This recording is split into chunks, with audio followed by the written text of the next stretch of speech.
Hey guys, welcome back to the channel. This is part 1 of our story. If you like this What If story and want to see part 2, let me know in the comments below. Before we start, don't forget to like, subscribe, and share this video with your friends. Also, check the description for more great content and my playlist. This story was posted by 𝐒𝐮𝐬𝐴𝐵𝐵 on Wattpad. Now let's start. Beep beep beep. The alarm rang loudly throughout the entire room. Out from the covers, a muscular arm rose. With care learned over the years, he pressed on the alarm, just gentle enough to not crush it. His arm moved in the blanket quickly enough, still trying to catch some more sleep. "Honey, get out of bed." A soft feminine voice spoke. Instantly the covers were thrown to the side and the man sat up. A mess of blonde hair on his head, and tired eyes as he looked around the room. His well-defined back now showing. Easily seeing the muscles, able to point out the traps, lats, lower back, and delts. Each one was visible as he sat in bed. His large rough hands rubbed his face, before making their way over his head, brushing the golden locks back and more in shape. Pressing his hands on his legs. Pushing himself up with a sigh. With the cold air blowing on his well-defined chest, slowly he made his way to the bathroom. The large bedroom's floor was warm as the automatic heating had taken effect. He opened the door to the bathroom. The natural light illuminated the room perfectly. The large granite countertop to his side. Dozens of products are placed neatly on its rack, organized by effect and size. Walking to the toilet, the man took a pee. "Toshi, your shake is banana today, your choco strawberry is empty." The voice yelled. "No problem." He yelled back, his deep voice nearly booming through the house.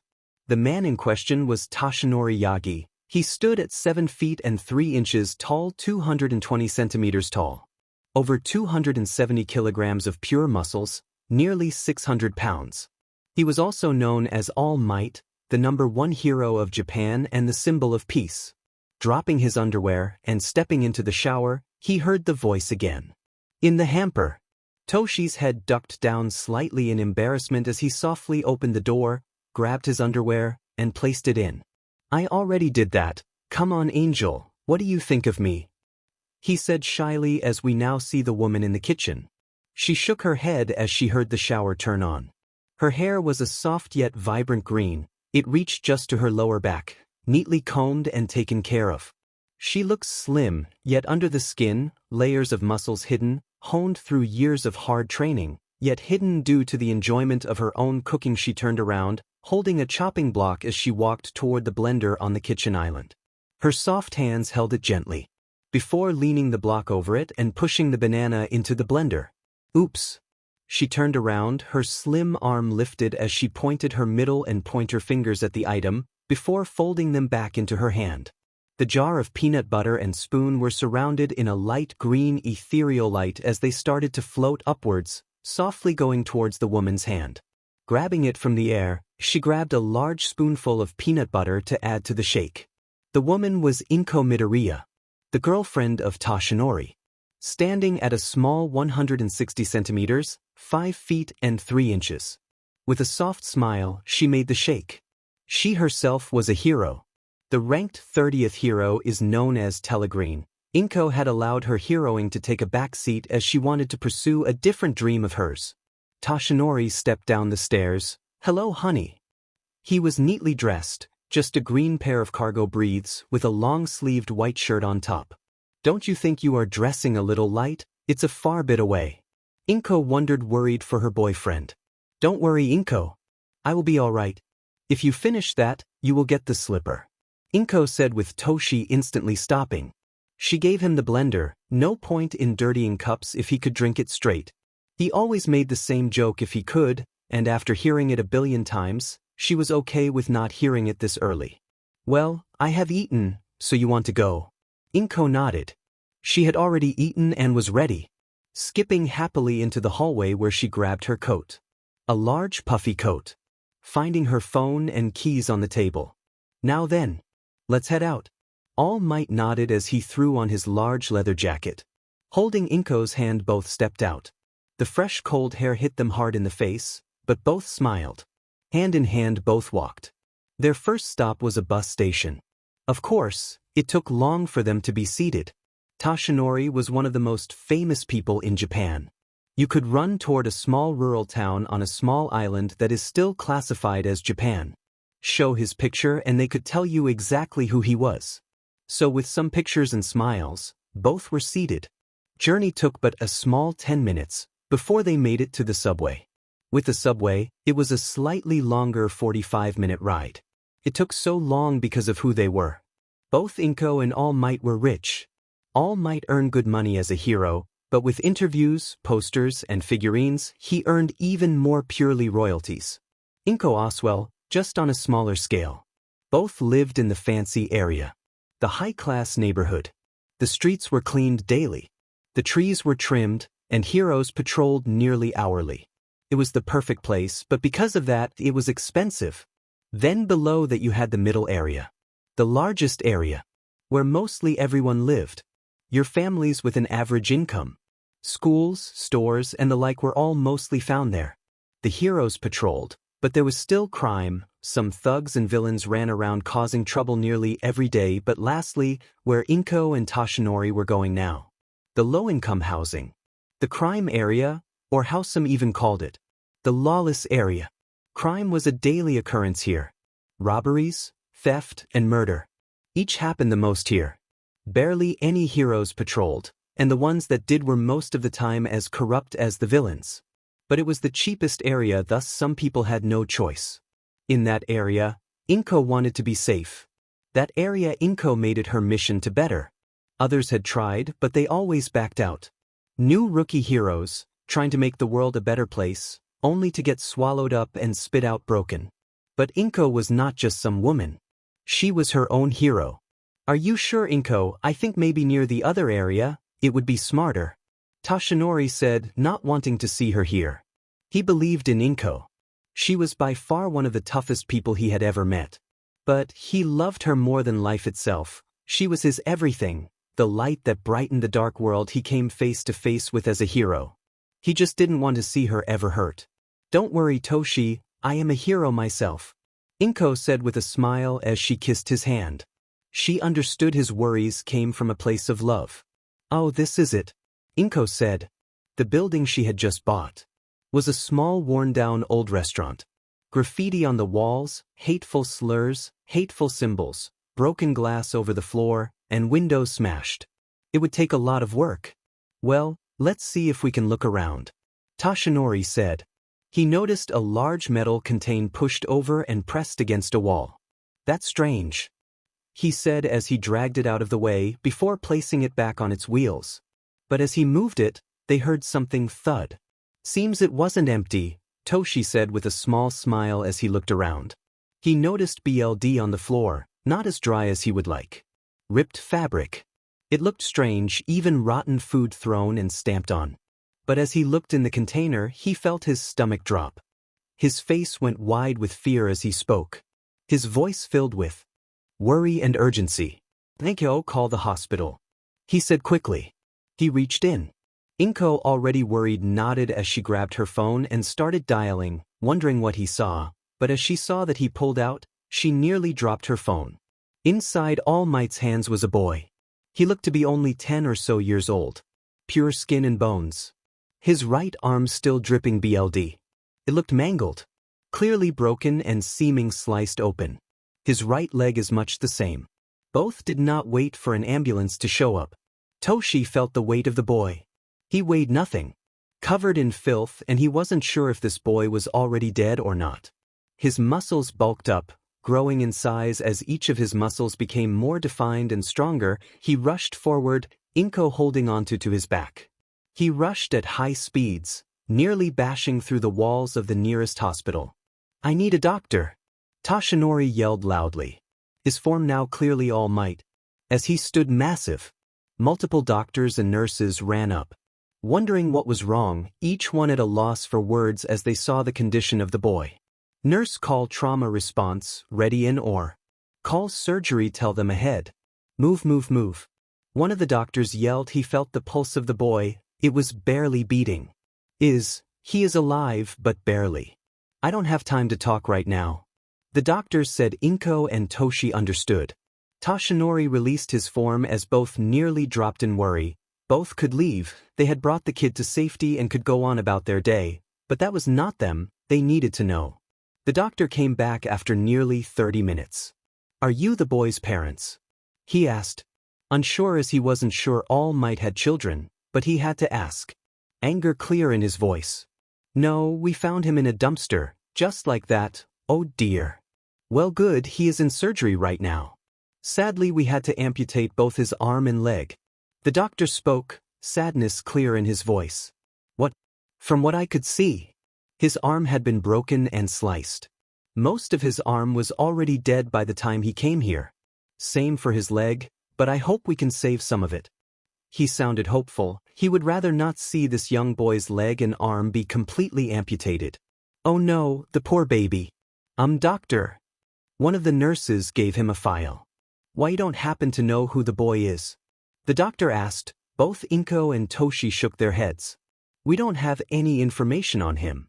Not BLD work, not dental, nothing." Both Inko and Toshi stayed in the hospital, worried for the boy. Their drives as heroes made them want to save that boy. After nearly 3 hours, he was out of surgery. Both Inko and Toshi had gotten a report. Being All Might had its perks. "What the hell?" Inko said in clear shock. She was said. They had gotten some information on him. Most of it was deleted, but as they did a quirk test, they found a match. Izuku, no last name. Age quirk. Makes the user slightly stronger than your average person. Inko expected more, but that was it. He was born 14 years ago. He barely looked. "Oh my," Toshi said as they looked through the list of injuries. Multiple fractures all over his body, and a massive break on his right arm that was badly healed. Signs of burns over his arms and back. Multiple bruises and cuts. Malnutrition, dehydration. "How is he alive?" Toshinori said, shocked as he named some of the injuries. "I have seen these injuries on torture victims," Inko said, swallowing that thought. The idea of this 14-year-old boy being tortured hurt her. They had amputated his entire right arm, up to the shoulder. For his right leg, he was slightly more blessed as it was done slightly above the knee. He still had a little leg left. He was sedated as of now. And both Inko and Toshi could only look in shock. They both believed he had brown or black hair, but with his face and body having been washed, they now could see clearly he had white hair, and his body looked as if it was shrunken. But they knew. His body had not been given the right nutrients, if any, to correctly grow. Izuku's eyes adjusted to the bright light. Confusing as to why he saw the sun so brightly. The last he remembered was one of the large men to attack him again. He didn't remember it all. He remembered a bottle to the face, very hard. He also remembered a sharp pain in his arm, before seeing black. He heard the men speak. "Die there, you filthy rat."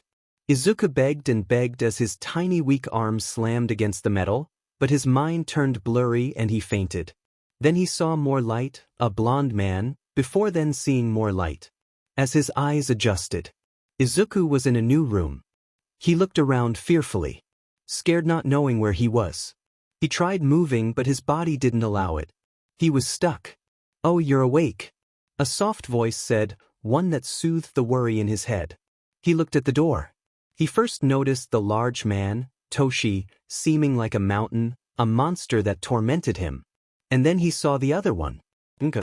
Her soft smile and slow movements put him at ease. "Hey, how are you?" they said. She quickly saw his worry and stopped. She had just taken 2 steps in the room.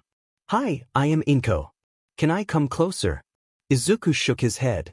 He didn't want her to get closer, he was scared. "Are you sure I can't come closer?" This time Izuku nodded. She could, but he also closed his eyes and braced himself to be hit. Inko already started to figure it out. "I won't if you don't want me to, we can just talk from here, right? Do you know your name?" A soft, broken, hurt voice spoke up. "I'm Izuku." So softly it was barely a whisper. "Hi. This big man is Toshi. Can you tell me who your parents are?" Izuku shook no. His head moving faster and faster. No, not them, I can't. Sir said he would hurt me bad if I ever came back." Izuku spoke quickly, his voice as loud as he could, clearly in fear of this, "Sir. Okay, Then you won't. There is no need to worry. I'm here to help you. 𝐮𝐸𝐻 took a step closer, her hand almost reaching the bed. She saw Izuku drag his foot back as best he could. She bit her lip, struggling to hold back her tears as she saw this child recoil in fear at a simple hand. A young boy scared of a simple hand. I won't hurt you, sweetie. We are just here to help. 𝐮𝐸𝐻 said softly as Toshi kept his distance. It was weird for him. Most scared people clung to him the second they saw him. To them, all might meant they were saved, but this child recoiled in fear if he so much as took a step toward him. The nurses that entered the room were trouble. Izuku was extremely scared and defensive toward them. He shook in fear each time one came close in order to try and help him. Redoing his bandage and checking on his IVs. Hello, Izuku. 𝐮𝐸𝐻 and Toshi showed back up. It had been the second day, both had wanted to stop by again. I talked with the doctor yesterday, and I made you some food. 𝐮𝐸𝐻 said softly as she walked in. Izuku was still fearful, but at the idea of food, he had his eyes open. 𝐮𝐸𝐻 placed the black bowl on the small table in front of him. You should watch out and blow it. As 𝐮𝐸𝐻 let go of the bowl and took a step back, Izuku attacked it. He instantly dove his head into the hot bowl of soup and started slurping it. Izuku was not allowed to much. They needed time to slowly build up the acids in his stomach. To not overwhelm his system. It's why 𝐮𝐸𝐻 had made her own soup. Carefully made and strained to not overwhelm Izuku. You liked it? 𝐮𝐸𝐻 asked, ignoring her heart hurting at the idea of him starving. Izuku simply nodded. It was wonderful. It was by far the best thing he had ever, in his entire life, eaten. I will bring over more tomorrow, but can we talk some more? Izuku nodded again to 𝐮𝐸𝐻's question. Did you have a lot to eat before you were hurt? No. After, sir. I didn't really. First I did. I found stuff in trash, like apples and bread. I even caught a fish once. But some people were mean and stopped me from getting them. Toshinori had to stop himself from getting angry. They wanted this child to trust them, not to be in fear of them. Tell me, Izuku. How did you survive for so long? Toshinori had wondered this for a long time. I don't know. Izuku was unsure. He got lucky from time to time, finding blankets from time to time, and some trash had food in it. Piece by piece Izuku found a way to survive. I understand your worry, Mirai. I understand your worry, I do, but it's a child. There is no need to read his future to see if he ever betrays me. You really should stop that. Last year it was the new mailman and now this. Toshinori said as he hung up the phone. He understood the worry. He was his sidekick and a massive fan. He wanted the best for All Might, almost even interrogating 𝐮𝐸𝐻 when they first met. But he was too much of a worry. It had been a week so far. Each day, both Toshinori and 𝐮𝐸𝐻 visited Izuku. 𝐮𝐸𝐻 made something for him each day. Mostly it had been soups. But now, for the first time, 𝐮𝐸𝐻 had been given the go-ahead to make it something solid. She could not go extreme, but for the first time, 𝐮𝐸𝐻 was able to make him a full meal. A large bowl of soup. Some steamed vegetables, boiled potatoes, and some turkey. It was a large meal, but Izuku had shown to have an amazing appetite. 𝐮𝐸𝐻 walked in. Hello, 𝐮𝐸𝐻, Toshinori. Izuku said, greeting both of them. It had been the second time this had happened. He was still getting used to them. But he no longer recoiled when they entered. Only if they reached for him. I made you a big meal, so I hope you're hungry. 𝐮𝐸𝐻 said, placing her bag down on the floor. Each time she placed something on the table, she noticed Izuku's eyes widen, nearly drooling. Hope you enjoy, 𝐮𝐸𝐻 said as Izuku ate. He had forgotten how to use a fork or a spoon. But with how it was now, they first had to get him healthier. 𝐮𝐸𝐻 and Toshi just calmly sat as they watched Izuku swallow as much as he could, eating without leaving crumbs. Only a minute after he was finished eating, they started talking again. Izuku, do you know your quirk? Izuku shook his head. I think I know what it does. Sir always hated it. He said I was his golden ticket. But I was weak, just stronger than the normal person. Toshinori tapped his chin, more often than not. It was a misdiagnosis from the doctor. They just saw the increased actions and cut corners. But that could be explored later. You want to know a bit more about us? Then we can be friends, right? Izuku nodded. That was what he knew about friends. They knew stuff about each other. What do you like to eat? Izuku asked. Oh well, I enjoy fruit. Doesn't matter which, banana, strawberries, apples. 𝐒𝐮𝐦𝐦𝐚𝐫𝐲 said happily as Izuku nodded. He knew what they were. Well, I enjoy me some good old American barbecue. Toshinori said with a large grin. What's that? Oh. Toshi had a realization. Of course, this kid would not know what that was. Sweetie. Toshi was blanking. American barbecue is when they take big parts of meats, they cook it in a unique way over fire, they use all kinds of different flavors and make it super tasty. 𝐒𝐮𝐦𝐦𝐚𝐫𝐲 said, simplifying it slightly, but Izuku smiled at the idea. Not right now, Nezu. I am just about to do something important. Toshi said on the phone. Yes, the kid, now please excuse me. Toshi said, hurrying up and hanging the phone up. 𝐒𝐮𝐦𝐦𝐚𝐫𝐲 was already waiting inside. Hey kiddo. Izuku waved. He had been doing a lot better. From the old skin and bones he used to be. He had color back in his system. He was looking healthier. Far healthier than they assumed he should be, but they all assumed this was his quirk at work. Ready to play. 𝐒𝐮𝐦𝐦𝐚𝐫𝐲 said toward Toshi. Don't be afraid to ask questions, Izuku. Learning can be fun. Izuku nodded as he saw all the things in front. You start. Izuku nodded but didn't move. The dice, you grab it and roll, then you move the spaces. Okay. Izuku grabbed the die and rolled it. And moved the spaces. He quickly smiled as he started to understand the game. They did 4 total games and Izuku got lucky and won twice. 𝐒𝐮𝐦𝐦𝐚𝐫𝐲 won twice as well, with Toshi not finished the entire 4 times. That's it. Well done. 𝐒𝐮𝐦𝐦𝐚𝐫𝐲 said as she taught Izuku some basic skills. He held a spoon in his hand. Now slowly move it to your mouth, and try your best not to spill anything. They had not yet used food to train, as this was water. And just with a little spill, he did it. Well done, Izuku, you're getting better at it. 𝐒𝐮𝐦𝐦𝐚𝐫𝐲 said, pride in her tone, glad to see Izuku improve so well. Most of the skills they were learning him were skills he already had, skills he just had to get back, but after so many years of not using anything. It was expected for that to be like that, but they also noticed that Izuku was an extremely quick learner. And he actively wanted to learn. But that was just with them. He had still an extreme fear of new people. This was visible when 𝐒𝐮𝐦𝐦𝐚𝐫𝐲 and Toshi invited Recovery Girl with them. The older women had insisted on just seeing. But as soon as she entered the room, the slowly warming Izuku had frozen shut again. He was even more scared than he was before. It hurt them, but it was now that they knew. They had to learn more about his past. No matter how much it hurt them to hear the story, they had to learn about it.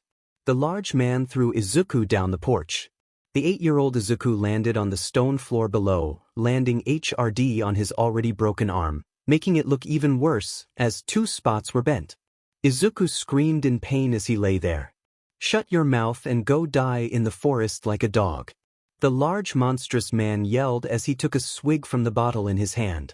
The green beer bottle got emptied soon enough, before the large man then threw his bottle at Izuku, missing him slightly as the bottle hit the hard stone floor and exploded. Shards of broken glass landed on Izuku, giving him slight cuts as he laid there in pain, his wails being heard yet ignored. The large man went inside again, loud music instantly being turned on.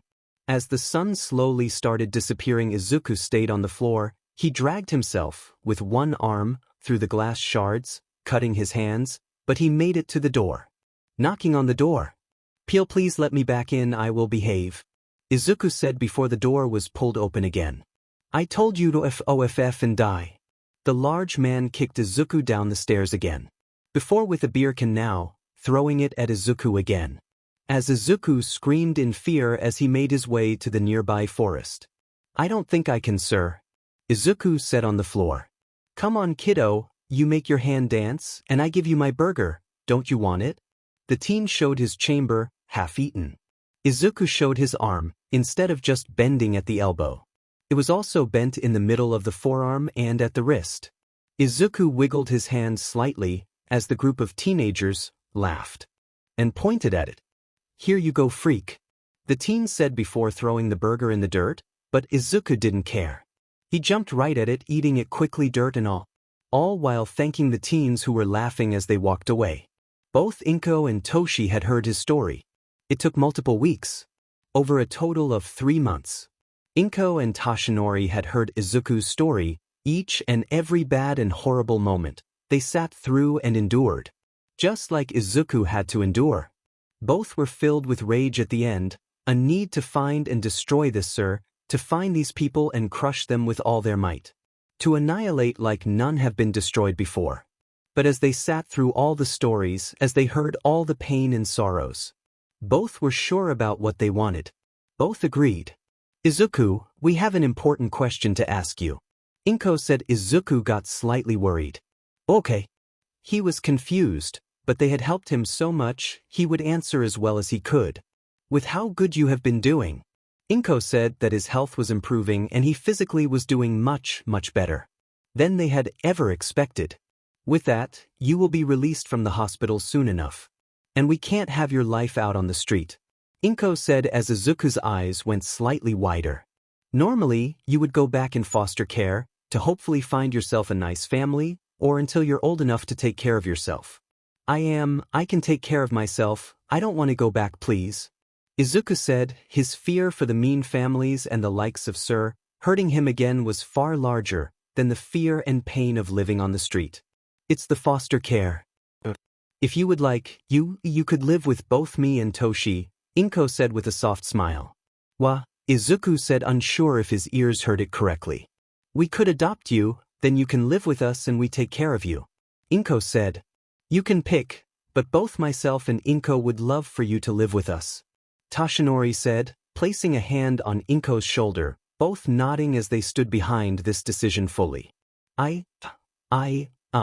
Izuku nodded. He didn't know how to put it into words. Izuku liked 𝐮𝐲𝐲 and Tashinori, both were kind and friendly. Really, you want to live with us? Izuku just nodded again. 𝐮𝐲𝐲 and Toshi smiled happily. 𝐮𝐲𝐲 at first wanted to hug him, but she understood that she couldn't. Izuku was still too scared of people to try that. She could only smile and place her hand on the bed. But Izuku still stayed in the hospital for 3 weeks. Each day again 𝐮𝐲𝐲 and Toshi showed up. But now, he was allowed to go home. He sat on his bed, waiting. 𝐮𝐲𝐲 nearly ran in with a massive smile. Sorry Izuku. We tried to park a little closer, but it was busy. 𝐮𝐲𝐲 had run to his room. 𝐮𝐲𝐲 had made a point to show up each day at the same time. She wanted it to be a norm for Izuku. She wanted Izuku to be able to count on her and Tashinori to show up. She wanted it to be a norm for him to see them, but each time they almost arrived late, 𝐮𝐲𝐲 got worried. She cared for Izuku deeply, and she understood Izuku didn't have a familiar bond with anyone. She knew he could never rely on anyone. They all left him, thus she needed to be there on time. To make sure Izuku never felt forgotten about or as they left him. We got you some clothing Oswell. Izuku was dumbfounded. They got him new clothing. Why? He asked. He had clothing, sure that was ripped, but he could wear that. So you don't get sick. And because you need clothing silly. 𝐮𝐲𝐲𝗘 said placing the bag down. I tried my best to keep it simple, we can buy more clothing that you like later when you feel more comfortable. Izuku could just look at her confused. More? He asked softly, his hands softly shaking. Of course, you need more than what we bought. 𝐮𝐲𝐲𝗘 said. Izuku looked in the bag, he grabbed one of the first things. A shirt that had writing on it. What does this say? Izuku asked. While he learned how to train, he had not read anything for so long that he simply forgot. Shirt. I hoped it would help you with picking clothing. She had on purpose bought clothing that had writing on it. This way she hoped Izuku could learn to use more than just one set. Oh. Thank you ma'am. Izuku said as he started putting the clothing it. It was rather hard, but with the help of 𝐮𝐲𝐲 he was able to finally wear the clothing. A simple pair of jeans, while he wore a white shirt with the words shirt written on it. Let's head home then. Tashinori said as he stood up. He was about to grab the wheelchair, only for Izuku to fall out of his bed. Izuku. 𝐮𝐲𝐲 nearly rushed him, thinking he was hurt. Only for him to crawl. I will try not to be slow. Izuku said only for 𝐮𝐲𝐲 to kneel next to him. You don't have to crawl, we can use the wheelchairs. But they are from the hospital. Izuku said but 𝐮𝐲𝐲 assured him it was fine. With Tashinori pushing him softly, the walk was silent. As they arrived at the car, Izuku could just look. 𝐼𝐻𝐾 opened the door. "Come, let us help you," 𝐼𝐻𝐾 said, offering a hand. With some effort, Izuku was able to get in the car, sitting in the back. 𝐼𝐻𝐾 put his seatbelt on, before moving to the front. "Would you like some music, Izuku?" "I am fine with whatever you want, ma'am," Izuku said again. The drive was slightly awkward. Izuku just started out the window in amazement. He wasn't sure how going this fast was even possible. It was rather scary for him at first. But as the car came to a stop, Izuku had seen something for the first time. He saw a clean street. There was no trash, no food, or people sleeping. It was just empty and clean. "This is home," Toshinori said, pulling out the wheelchair. Helping Izuku in. Izuku had to take everything in. From the outside. The house was large. Izuku saw windows on 3 different levels. In front of the house, a path of the street, Izuku didn't know the word. It was smooth like a road. Concrete. The grass green and soft-looking. A layer of colorful flowers. He didn't understand where was the broken things. Why was this grass so green and not slightly brown? As they rolled up toward the door, 𝐼𝐻𝐾 opened it. And once more Izuku's eyes went wide open in shock. He had expected the home he grew up in. Wood and carpet, but instead, the floor was white, with large square tiles placed next to each other. A small hallway, that always was filled with trash in his mind, was empty, with a set of coats hanging on the wall, a small wooden table on the other side, with a small bowl on top. A bunch of shoes at the door. Izuku was rolled in. As the door closed, he looked back. The door didn't have 4 locks. Everything was confusing. This had only been his second house that he remembered. "This is the living room," 𝐼𝐻𝐾 said as they entered it. Just like before, nothing from what Izuku remembered. The room had a clean floor, and it looked nice enough to eat off. A small table with a vase and some flowers, a couch pressed against the wall. A small chair on the other side. An extra chair that had its back to Izuku. One that could rock back and forth. And a couch without a rest. Izuku had never seen something like that. A footstool with storage. Then on the other wall, a large TV, one that was so flat Izuku mistook it for a painting first. Right under a small drawer with electronics. Izuku didn't understand. Where were the ashtrays filled with cigarettes? Where were the empty beer bottles?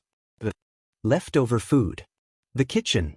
𝐼𝐻𝐾 said once more. Izuku had never seen a kitchen like that. "Where is the lock?" Izuku asked. "Lock? On the food place." Izuku pointed at the fridge. "Oh, the refrigerator. We don't have a lock. Why would we?" "Because kids are only allowed to eat at dinner, right?" "Oh, of course not, Izuku. If you are hungry, you can open it and eat something, or ask me and Toshi." Izuku just nodded. "And this is your room." Izuku was confused. "Are you sure?" Izuku said, shocked. They had used one of the guest rooms and had altered it for him. "Of course, we still need to fill it with stuff, but that will happen over time, to fill it with hobbies and the likes," Toshinori said with a smile. Izuku just nodded as he looked. He was afraid to touch anything. Everything looked new and good. Was he even supposed to touch these things?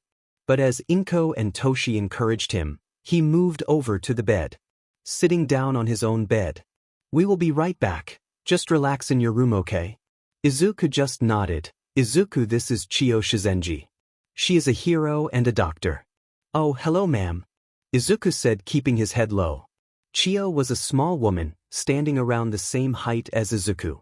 A round face with a content smile, her gray hair tied neatly in a bun that was held together with a large needle. She used a walking cane and had a small scarf around her shoulders. "Hello, sweetie, how are you feeling?" "I am fine, ma'am, everything is perfect, I swear," Izuku said, worrisome. He remembered these. In his old home, there was sometimes a man or a woman who would drop by. They would ask how it was. And Izuku had to always say good, if not he would be punished. "Are you sure, kiddo? It's fine if something is wrong." "I swear everything is fine." "I am fine." 𝐼𝐻𝐾 nearly crushed her cup in rage. Izuku was shivering in fear at the talk. "Okay, that's good, right? How do you like your bed?" "It's great, I swear." "Oh really, mine is terrible for my back, huh? Always causes me pain." "Have you been in pain recently?" 𝐒𝐿 asked. Her experience as recovery girl helped her here. She understood his fear. I have, ma'am, but always my own fault, Izuku said quickly. Do you know your own quirk, Sunny? It's useless, ma'am. That was what Izuku was told every time his quirk was brought up by his old home. Oh, I don't think any quirk is useless. Do you know what it does? It makes me slightly stronger. As Izuku said this, his eyes shifted to the side before looking back. Izuku, what did you just look at? At the window. What window? Izuku pointed at nothing. This, it has words on it. Oh, can you read what it says? Wrong, informate's son. Wrong informate's son, do you mean wrong information? Izuku wasn't sure, but as Inko wrote it on a paper, and Izuku was able to compare, he nodded. His quirk had a lot more than just making him stronger. Izuku sat at the dinner table on the other side of Toshinori, both still eating, but Inko had finished. I am just gonna do laundry. When you're done, can you wash the plates? Inko had meant this for Toshinori. She would always cook and Toshi would clean up, but she didn't think Izuku would listen to it. Instantly, ignoring his own food, Izuku rolled toward the sink. Before trying to struggle up to the sink, with his one arm and one leg, he tried getting up, only to be stopped. Izuku, what are you trying? I was told to do the plates. Sir always said when something is asked, you do it right away or else. She meant me, Izuku, and it's after dinner, you have to first finish your food right. Oh, okay, sir. Sorry, sir. Izuku said, apologizing. Toshi shook his head. Sadly, there was no way to figure out who that sir was, because if there was, All Might would personally show up and beat him into a begging pulp, before throwing him into the deepest, darkest hole on Earth and throwing the key into space. Both he and Inko hated that bastard. They had no idea who he was, but if they ever found out, they would bring holy hell down upon that monster. He would just work together with Inko in order to try and give Izuku the life he deserves. Inko bit her finger. She was worried. Izuku was extremely shy. She understood why, but with her talks of those close to her and Toshi, they all agreed that Izuku had to meet more people. It would not be enjoyable for him, he would feel uncomfortable, but it would be good for him in the long run. Thus now, Izuku was rolled into the room. Izuku, this is Nezu. He is the principal of a new hero school. Hello, young man. Nezu smiled as he looked at Izuku. They were similar heights. The main difference was that Nezu did not look human. He looked like an animal. An large rat or hamster, white fur all over him, with cute paws. A long white tail, and a nice fancy suit without the coat, wearing the blazer as the coat, and sneakers as his shoes. He also had a large scar on his right eye, but still seemed friendly. Hello, sir, Izuku said shyly. He was still not used to and comfortable with maintaining eye contact. More often than not it would result in him being hit. That had always been the case. Izuku was in slight fear of Nezu. He remembered his old school. They had been very mean, always giving out hard punishments to all the kids. Izuku, this is David's shield and his daughter, Melissa. Melissa is only slightly younger than you. It was rare to have David and Melissa over. David lived on Island. He was the head researcher, and while most were not really allowed on the island, David was an exception, mostly of the people he had contact with. David stood pretty tall, only a head smaller than Toshinori himself. He was your average build with light brown, slightly messy hair, a short goatee with square glasses, and a fancy digital watch. Melissa was a pale-skinned young woman, around the same height as Inko if not slightly taller, with a slightly round face with wavy blonde hair that reached halfway down her back. She had dressed casually with nice large boots, wearing the same glasses as her father. Oh, you are missing an arm, Melissa said, shocked. Inko gasped slightly. They had forgotten to tell them that. Izuku just nodded. He looked down as he nodded. Oh, I can make you a new arm, one that shoots lasers and stuff, Melissa said, overly excited as she thought about working on something like that. While lasers might be a little much, we could make you a new arm and a new leg. Oh, David, really, it's not necessary. Of course, it is Toshi, come on. It will be fun. Well, Izuku? Inko asked. She loved the idea. It could perhaps bring Izuku closer to Melissa. He could finally get a friend his age. He could finally have someone he could talk to. But the option would always be his entire life so far. He never had an option. People did things for him and decided for him. but no longer. 𝐮𝐻𝐽 would make sure Izuku would get his choices. Whatever makes you all happy, Izuku said softly. Melissa cheered loudly, causing Izuku to recoil at the sudden jump of her. Don't worry, kiddo. I will make sure it works, David said with a smile. He was happy for Toshi and 𝐮𝐻𝐽. Both were unable to have kids themselves. But they got themselves one, and in his eyes, they both had not looked happier. Izuku was in thought. He looked to his right, the place his arm would have been. It had been years since he last used it. After Sir kicked him out and hurt him, his arm always hurt when he used it. After those teens, it was cut off. He couldn't remember how it was using two arms, but now he would once again get an arm. Sweets? An older gentleman asked. He stood again around Izuku's height. His hair combed back yet still a mess, wrinkles over his face, with a trimmed beard. He seemed old and tired, but still full of life. Oh, thank you, Izuku said, taking the candy from him. Izuku, this is my old teacher, Sorahiko Torino, or his hero name Gran Torino. Also a hero. Why do you know so many heroes? Izuku was aware of heroes. There were too many to count. But he never saw them. That was super rare, but now with Toshi and 𝐮𝐻𝐽 they were everywhere. Oh, because we are heroes? Izuku looked confused. What? Izuku said, confused. Yeah. I am the hero Telegreen. And I am All Might. Izuku looked at them in awe and confusion. He had heard of them, but how could they be just normal people? Heroes were larger than life, super strong. It's a pleasure to meet you. Extremely tall gentleman said to Izuku. Only slightly smaller than All Might. The man was very lean, looking almost skinny as he wore a fancy suit, his hair a dark green with 3 yellow stripes in it, smoothed down. His glasses resting on his nose, and a stern look on his face. He seemed of power. His plain white suit with a white dress shirt seemed more fit for an office than being a hero. Okay, sir, Izuku said again, scared. He had been terrified of each and every single person.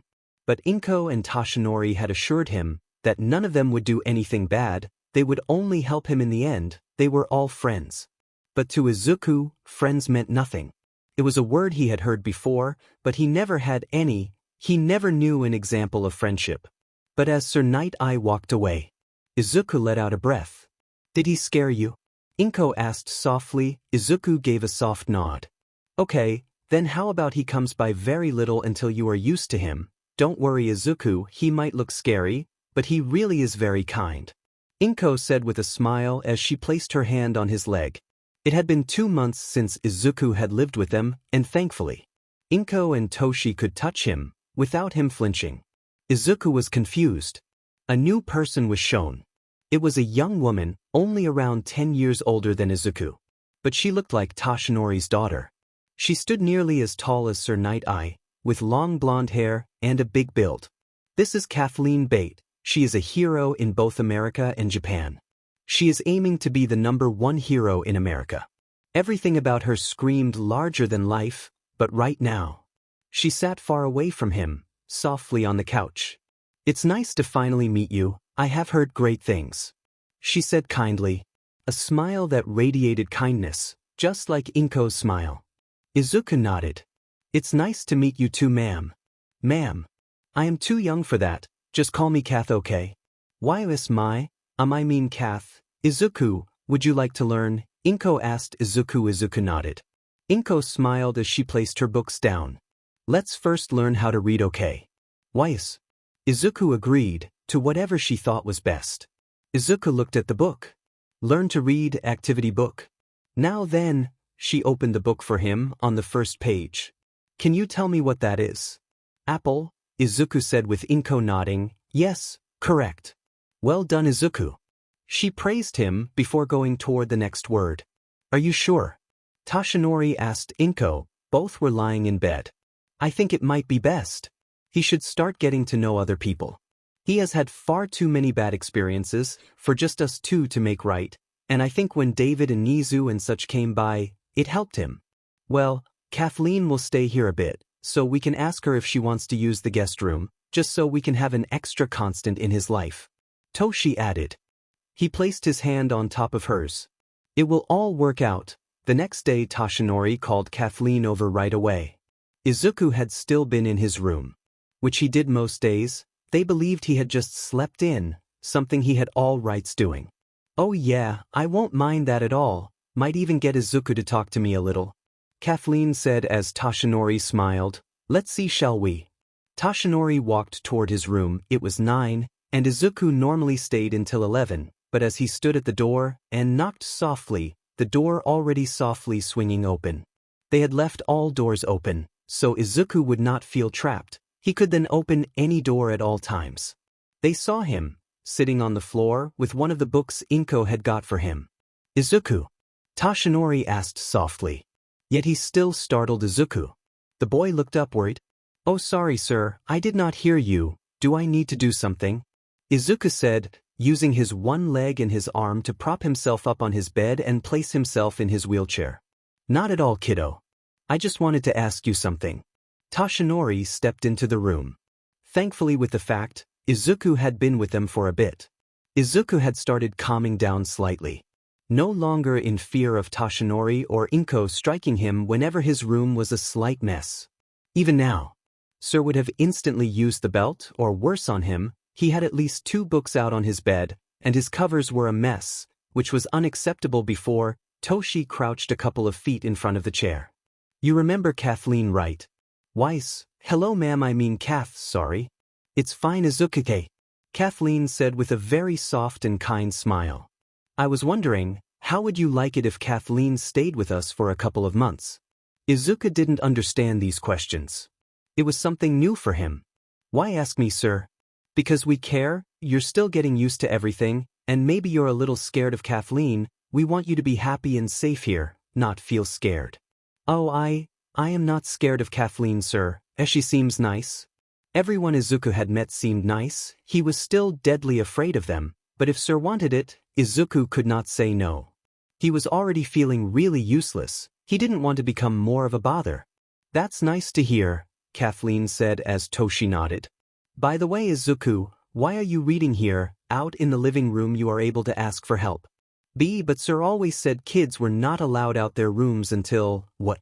Kathleen said, a slight frown on her face, one Izuku didn't see as his face was aimed at his lap. This was the first time she heard of these stories in person. Izuku, you are allowed out of your room at any point and at any time. If you want to stay in bed till 12, that's fine. If you want to be in the living room at 5 in the morning, that's also fine. Oh really? Izuku asked, and Toshi nodded. He placed his large hand on Izuku's lap. This is also your home, remember? Small tears slowly escaped his eyes. Okay. He was at a loss for words. Izuku had never seen anywhere as his home before, but this would truly be his home. Later in the day, Izuku was at the living room table. Still learning, thankfully he was a fast learner. The blue fox tiptoed over the cobblestone road, past all the trees, and out of the forest, right into a big city. Good job, kiddo. You are almost reading as well as I can, Kathleen said with a smile. He was choppy and slow, but he had only been reading for a week again, and he was getting the hang of it faster and faster. Thank you. Hey, it's a nice day. Wanna go for a stroll with me? Kathleen. Toshinori had gone to work. His role as the #1 hero had to go on. But Kathleen was free and slightly bored. Oh okay, Izuku said. While he was slightly scared of everyone, Kathleen was nice. Just as nice as Inko and Toshinori. Oh please be safe, don't go too far, take a coat, I don't want you to get sick, also maybe an umbrella, it might rain, and pepper spray just in case. Inko, relax. I am just taking him for a walk across the neighborhood, not a climbing expedition over Mount Fiji, Kathleen said as Inko got worried. Izuku sat with a small smile, as Inko helped him into a coat, zipping him shut. He was clicked in with a seatbelt, making so he didn't slip off or fall. But soon Izuku started getting warm. Want me to zip you down? Weiss, please, Izuku said as Kathleen stopped and crouched in front of him, rolling the coat down. There we go, Izuku thanked her with a nod as they moved again. He just silently sat there, softly being pushed around. Only just as Inko predicted, it started raining, and they were as far as they could be. Ding, we are gonna be just wet when we get back. Wanna speed it up slightly? Oh, if you want, sure. No, kiddo, it's what you want. I'm okay, Kathleen smiled as she made sure. Izuku was secure. Just say stop when I'm going too fast, kiddo. Kathleen ran, as fast as she could while pushing the wheelchair. The calm ride turned into a sprint. Izuku felt the wind push in his face, the drips land over him, he felt his heart speed up, and he felt excitement, right into when they stopped. Right outside the house. Hee, now that was fast, right? Extremely fast. Why, you are really fast, like a car. Kathleen blushed slightly with a big smile. Just like a car, kid, you're getting just as fast when you get older, maybe even faster, right? I could never, not with my quirk. Okay, Izuku, I'm just gonna take some BLD, okay? The needle will sting a bit, but only for a bit, okay? Chio said. Izuku nodded at the older hero. As Recovery Girl drew the small vial of BLD, she gave Izuku a kiss on the arm which closed the wound. Wow, your quirk is really cool. Izuku said. Before living on the street, Izuku had no hobbies, he just had to survive, but now having a roof over his head, a blanket, and food every day. Izuku was able to explore the idea of hobbies, and so far he had one. Quirks. It came to be because of the tall gentleman, 𝗧𝗜𝗍𝗘 Sasaki. Do you know your quirk? It was a simple question that Izuku started to release was not a simple answer. No, before it was always yes, it was weak, but now. He was not smart enough to read and understand the words and things that his quirk showed. Do you want my help figuring it out? Izuku nodded. And that was where it started. Sir started telling about himself, hoping to gain some common ground with Izuku, and to seem less imposing. My quirk is called foresight. If I touch someone and look into their eyes, I can see someone's actions for around an hour. Wow. Izuku said, shocked. That sounded so strong. You must be one of the strongest heroes there is then. While I lack power, like other heroes, I apply my expertise in other fields. Sir said as he adjusted his glasses. Then again. Izuku understood barely anything from that, but with 𝗧𝗏𝗍𝗘, Izuku was able to figure stuff out about quirks. Like Toshinori, his quirk superpower allowed him to power himself up. He would get even more muscled than he already was, and even his hair would puff up into a V on his head. Or Inko, who could move stuff with her mind. There was an endless supply of unique, interesting methods of power, but now Recovery Girl was doing some tests. To see extra information on his quirk, hopefully, to get a better grip of everything. It showed up again. Izuku said. Oh, okay, what does it say? Inko asked. Izuku looked at the pop-up screen. It had a light blue color, yet still fully transparent. Daily, QST, I don't know that word, that quest suite, daily quest. Oh, daily quest, training. Then it has 5 boxes on top of each other with words next to them. What do they say? Do 5 push-ups, do 5 sit-ups, do 5 squats, complete a 1-mile run, complete a 30-second plank. Izuku read, slowly, but now everyone got a feel for it. Does it say anything else? Toshinori asked, with Izuku nodding.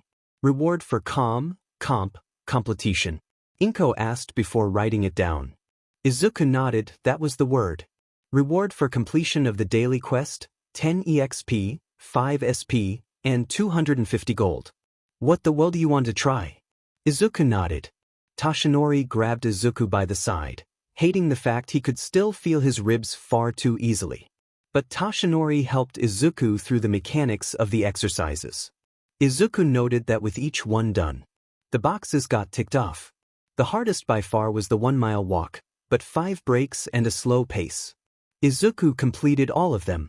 As they sat on the bed again, Recovery Girl just done with her down test, Izuku clicked the box. His eyes opened as he now saw a lot more. A lot more words just showed up. Okay. Can you read them? I will try, ma'am. Welcome to the system. Con something for completing your first quest. Congratulations, most likely. Inko said with Izuku nodding. He clicked the OK. Oh, I see myself. Like a mirror? Toshinori asked. No, sir, it's like I am standing like you are, but me. Izuku said. Toshi stood normally, both feet on the floor with his hands at his side. I see. Then it has words under it, STS. Oh, stats, like a video game. Izuku didn't know, but as Toshinori showed him stat bars on video games he nodded. Yes, like that. Oh wow, that can be very strong. Your quirk is really something, Izuku. Toshinori said. Izuku smiled. He wasn't useless. I won't hurt you, just need to make the one arm like the other, right? David said. Izuku sat shirtless.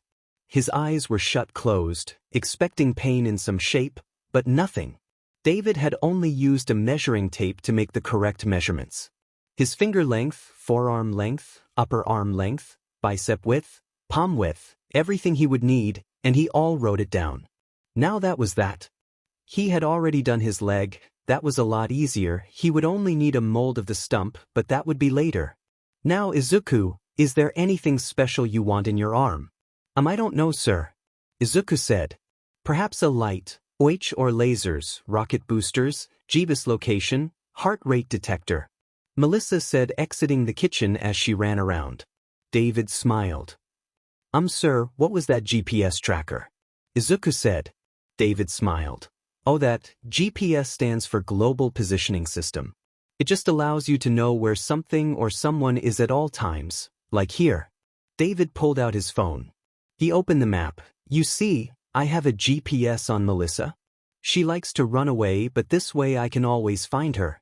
Izuku looked at it in amazement. That sounded like magic to him, a way to never lose someone ever again. Can I GPS, sir and ma'am? Both Toshinori and Inko felt their hearts squeeze. That was by far the sweetest thing both had ever heard. That is very possible. I will make a small screen right here. David tapped his pan on the drawing of his palm, the inside of his forearm. It would be a small screen with two buttons. One green one for Inko and a yellow one for Toshinori. You click it once, and you get a live feed of where they are. Click twice and you will get directions towards them. Thank you, sir, Izuku said with his head down, but very grateful. This way he could always find Inko and Toshinori. Now then, I should start making it. I will come by soon to bring it, David said as he stood up. In reality, it was not a hard build. He had made things far harder, but it would be interesting. Hopefully, a small operation could take place. David would link up some nerve endings with his socket, which would allow for the arm to act like an arm would. Izuku could mentally control it. That at least was the aim he had with it. David sat in his workshop. David was working on the arm and a leg for Izuku. Just simply tighten the bolt here and tada. David looked down. The leg was simple. It wouldn't require any surgery to work. It was very simple. The only thing that was required was that it could bend around the knee and foot. Nothing was something that David had problems with. Melissa even helped with it. Something she loved, helping her father. She wanted to be friends with Izuku, but he wasn't really that friendly. Something Melissa still had to fully understand. Melissa just knew that Izuku had gone through very hard times. She was spared with all the painful stories Inko and Toshinori had heard. Small glimpses were shared with the others, and they were shocked at how this young boy was able to survive. Melissa, could you get me the arm? I will finish it now. Melissa laughed as she came running in. Look, Papa, I got the light to work. Melissa placed the arm down. It was so far a skeleton of an arm. In the middle, there was a metal rod, some wires around the arm, and most importantly, a simple skeleton form. And just like Melissa said, his pointer finger was fully done. A small light on the point finger, a set of wires down to the middle. It looked like a correct finger. Well done, Angel. I will finish the rest. David looked over the wires. While they were slightly sloppy, it was all correctly wired and safe. David looked into his desk, opening the drawers. I need a battery for both the GPS and the light. Oh well, let's add 2 ways to charge. Through cable and solar, why not? David said as he pulled some stuff out. Most of his gadgets were around heroics, which means he already had a GPS somewhere, as well as solar power and cable. Stuffing it in the arm.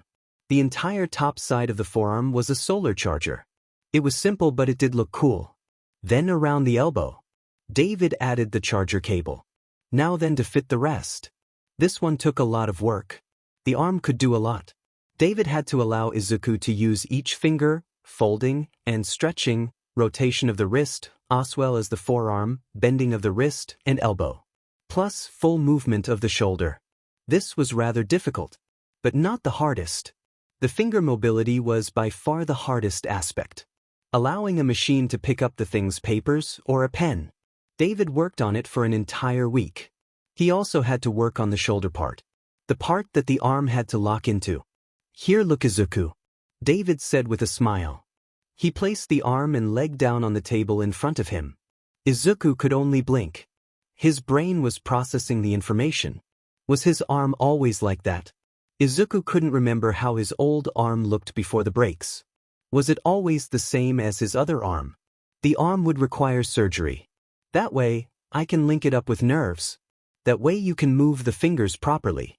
I called an expert from Switzerland. He helped me. David said he needed help to allow it to correctly perfect it.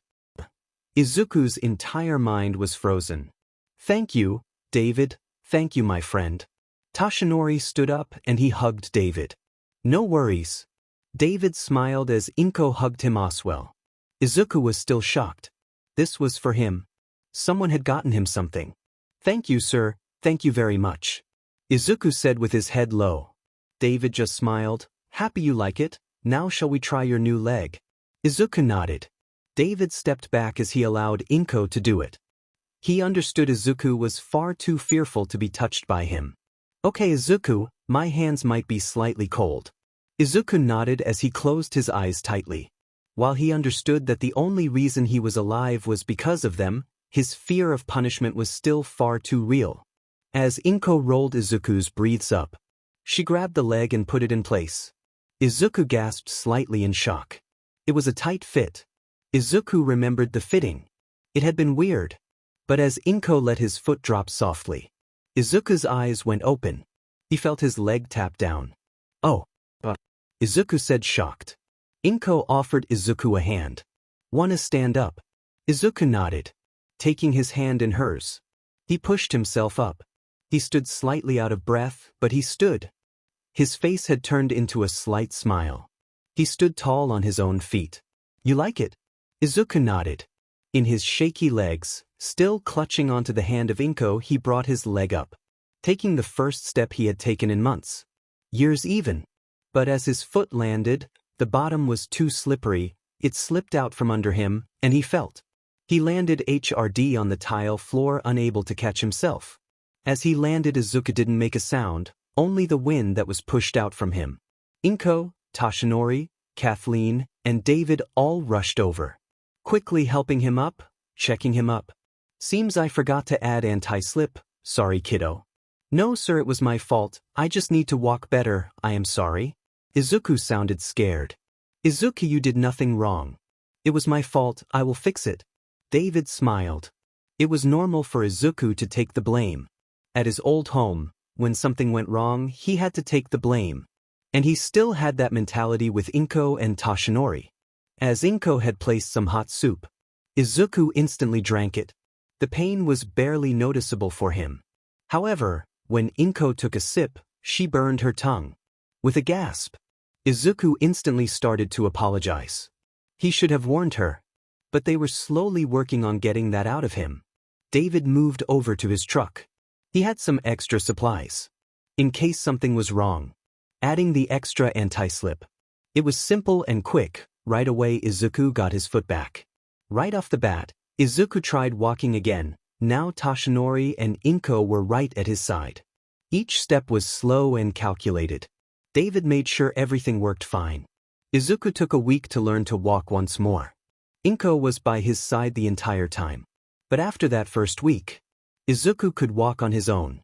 It was amazing for him. He forgot how it was to be that tall.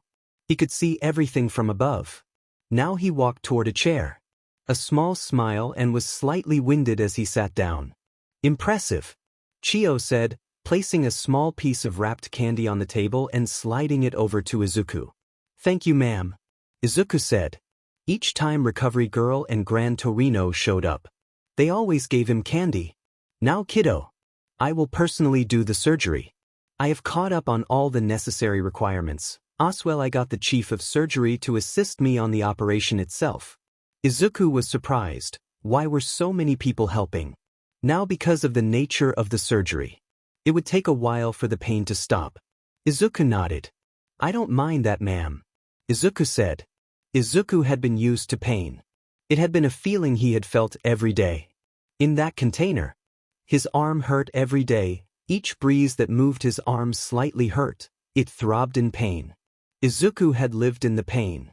So long, it had started to become dull. While Izuku had not gotten in pain in a while. He had a far higher pain tolerance. The hot soup that burned most only felt warm to Izuku. The fall on the floor that would have caused others to perhaps cry made Izuku barely make a sound. The pain had simply become something Izuku was used to. "Well then, we can schedule the surgery as soon as you would like." "Whenever possible, ma'am. I don't want to cause problems for anyone," Izuku said. Chio smiled, a smile that only hid anger. She knew why Izuku had those feelings.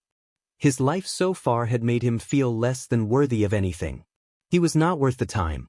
"You're not causing problems, kiddo. But how about we do it next week?" Izuku nodded. As the weeks built up, Izuku had started walking more. He liked the feeling of walking. And now, each night, at 9 at night, Izuku went outside with Kathleen, Inko, and Toshinori. All four went outside. Izuku felt safest at night. Fewer people were out, none would look and stare at him. Toshinori always carried a wheelchair, just in case Izuku needed it. He was unable to walk that far yet, but each day Izuku tried to walk further. Each time Izuku tried to become useful. Izuku woke up in the hospital bed. One side of his body felt a lot heavier. His eyes felt groggy. He looked to his side. His normal pale skin turned into an ironish gray. The surgery had been done. "Good morning," Kathleen said softly from his side. With a smile on her face, she placed down her book. "How are you feeling, champ?" "Dizzy," Izuku said. The effects of the painkiller and morphine are still in his system. His entire body felt strange and weird. "Don't worry about it, just relax a little, maybe get back to sleep. I will stay here, looking over you." Thank you, Kathleen," Izuku said as he sunk back into sleep. It was now the next day. Izuku sat at the table. An empty water bottle stood in front of him. His arm moved. It was the metal arm. The full creation of David's shield. It moved slowly. Izuku struggled. But with effort, the arm grabbed the water bottle.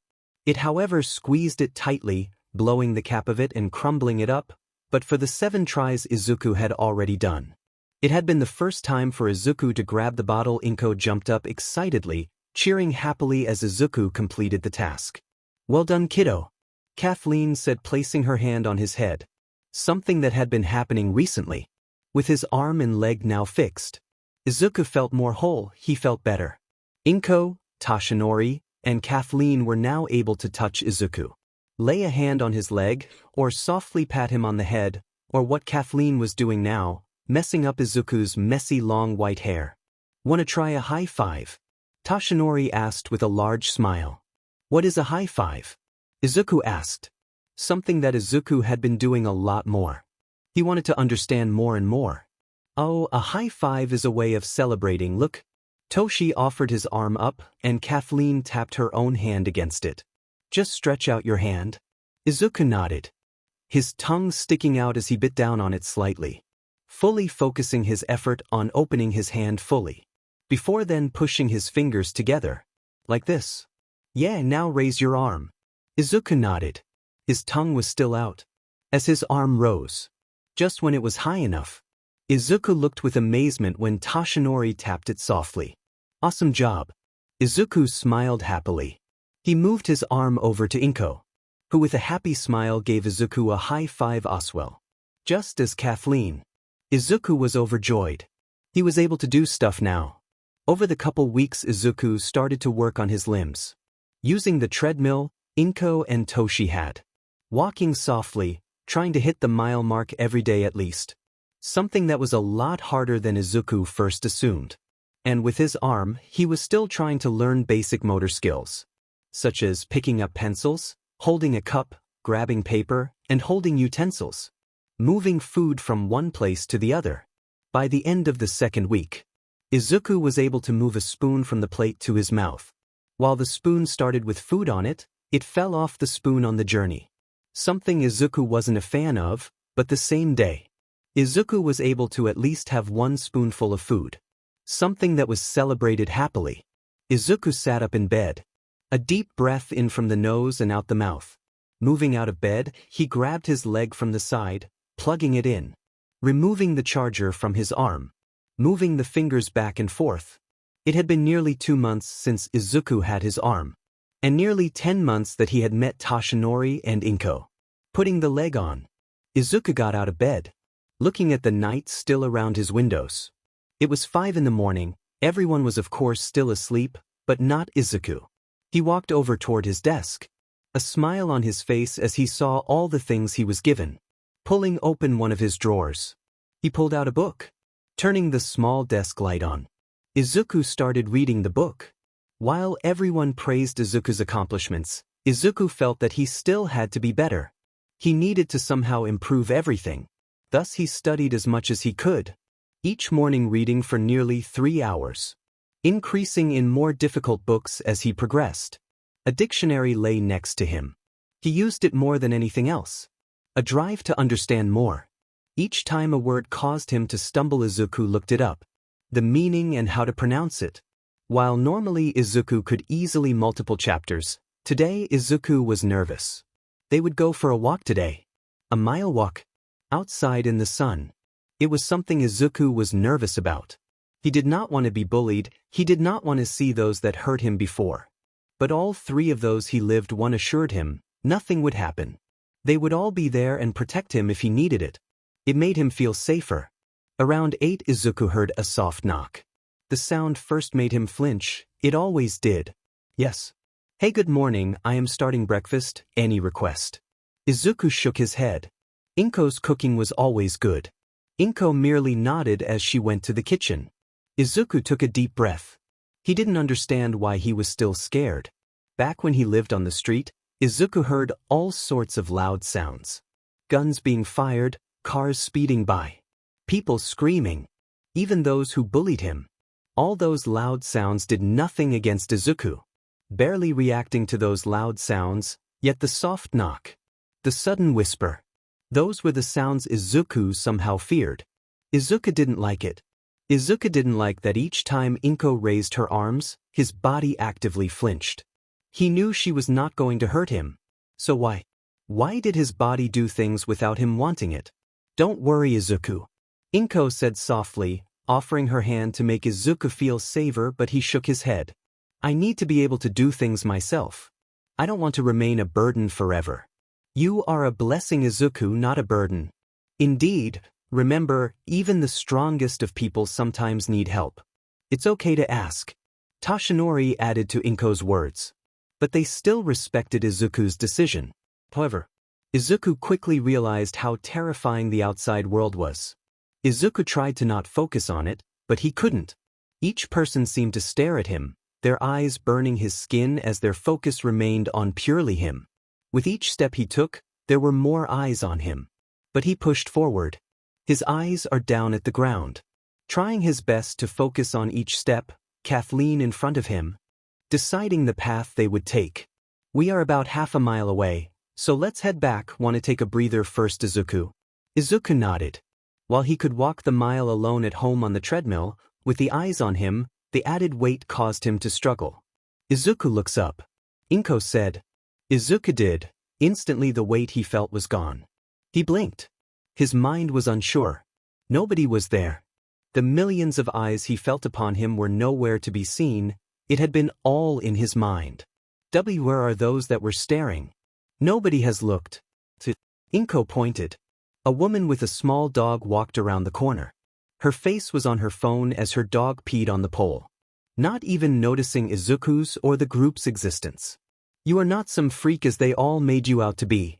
You are a perfectly normal boy. Nobody will stare, nobody will say anything. Dance, freak, dance. A group of young adults screamed at Izuku as they threw firecrackers at Izuku's feet. The loud bangs scare the 9-year-old Izuku. He screamed for them to stop, begging for them to stop, yet they continued to berate, insult, and laugh at Izuku as they drank and threw fireworks. Come on, monster arm, grab the cookie. A large green man said as he held Izuku by his one good arm. holding out a cookie with his other arm, forcing Izuku to grab the cookie with his broken arm. The man slammed his third arm into Izuku's stomach. The third arm growing on his spine slammed into the 11-year-old child, blowing the wind out his lungs and nearly causing Izuku to puke. I said grab it. Izuku, with tears in his eyes, moved his hand to grab the cookie. The pain pulsated through his entire body. But as he grabbed it, the man threw Izuku down. You're a freak, and you will always be one. Izuku struggled to hold back his tears as he nodded at Inko's words. A soft hand of Toshinori grazed his back. A symbol of support, one Izuku was grateful for. I am ready to go home, Izuku said, as he struggled to get up again, using his metal arm and real arm to push himself off the bench. Nezu sat down with Izuku. Izuku pushed a paper to his side. This had become a weekly thing. Both Inko and Toshi wanted Izuku to have a couple of relationships. People he could possibly turn to in every moment and situation. Nezu was one of those people they had chosen. Nezu was supposed to be a guide for Izuku in all things academic. His quirk high specs allow Nezu to do simple things much faster, learn much faster, and ultimately know more. Thus, any questions Izuku had about what words meant or how to solve math problems, whenever Inko or Toshinori were not able to help, Nezu would come to the rescue. You were close with this one, Izuku. However, you see what you did here, you had it slightly turned around. Nezu explains, fixing the small problem in math without much effort and explaining what Izuku should have done in a way where he feels supported and understood. Okay, so Izuku opened his notes, grabbing one of the other problems that he had, solving it as he believed how. Exactly like that, very well done. Nezu praised Izuku. While Nezu liked helping Izuku, one thing Nezu took great pleasure in was the fact that Izuku was incredibly smart. His education was severely lacking, barely that of a 6-year-old in some aspects and even worse in others. Izuku was able to catch up at impeccable speed. Already learning at nearly a 10-year-old level, that was around 4 to 6 years of progress in maybe 6 months. Everyone believed it was not only a mix of Izuku's quirk but also his intellect.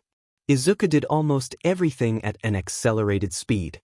He learned faster, he healed faster. It fascinated Nezu and 𝐒𝐮𝐬𝐸𝐸.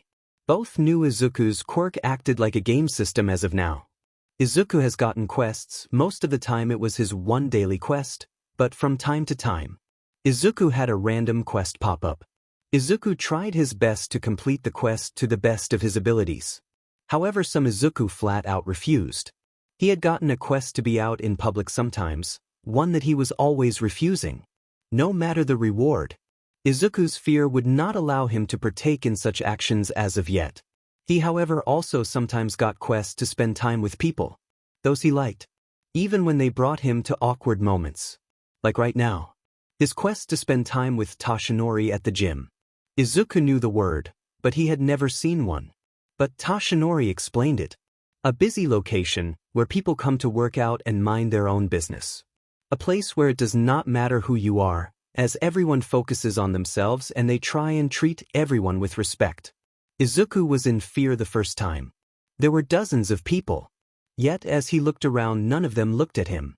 At the most, they gave a wave to Toshinori or Kathleen. Izuku did not work out. But he did look around and asked about everything. Why are all these people here? He asked, confused why everyone would be doing this. They all are trying to better themselves. Just like how you are trying. They too are trying to perhaps get healthier or look better. Oh. Izuku looked around. Some trained to protect themselves, see. Toshinori pointed at the corner of the gym.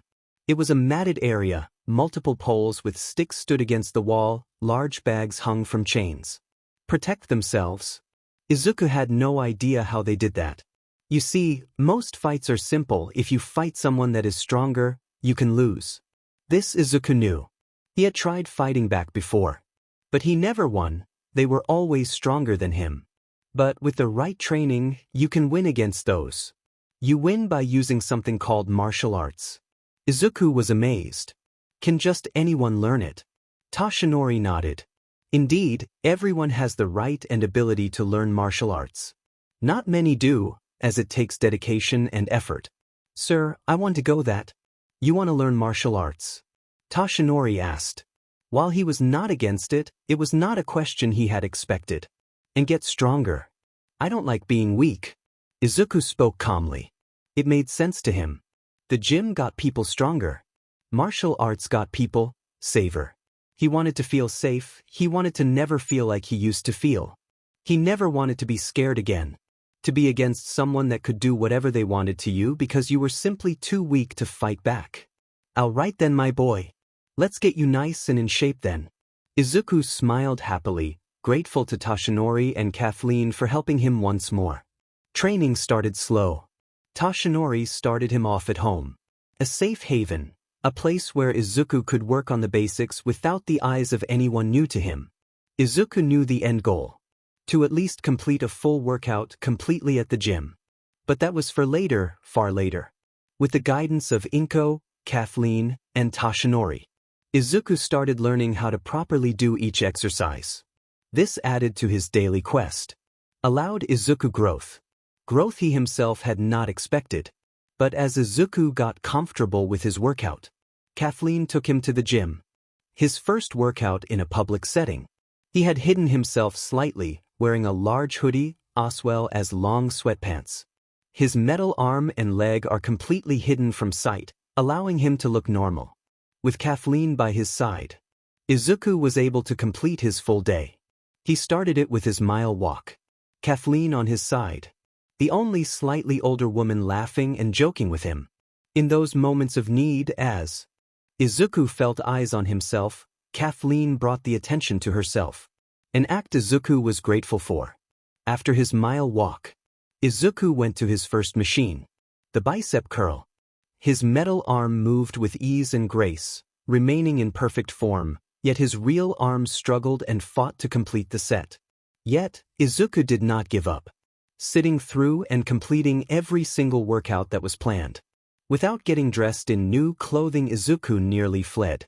The person at the front desk merely saying bye and giving a thumbs up caused Izuku to shiver.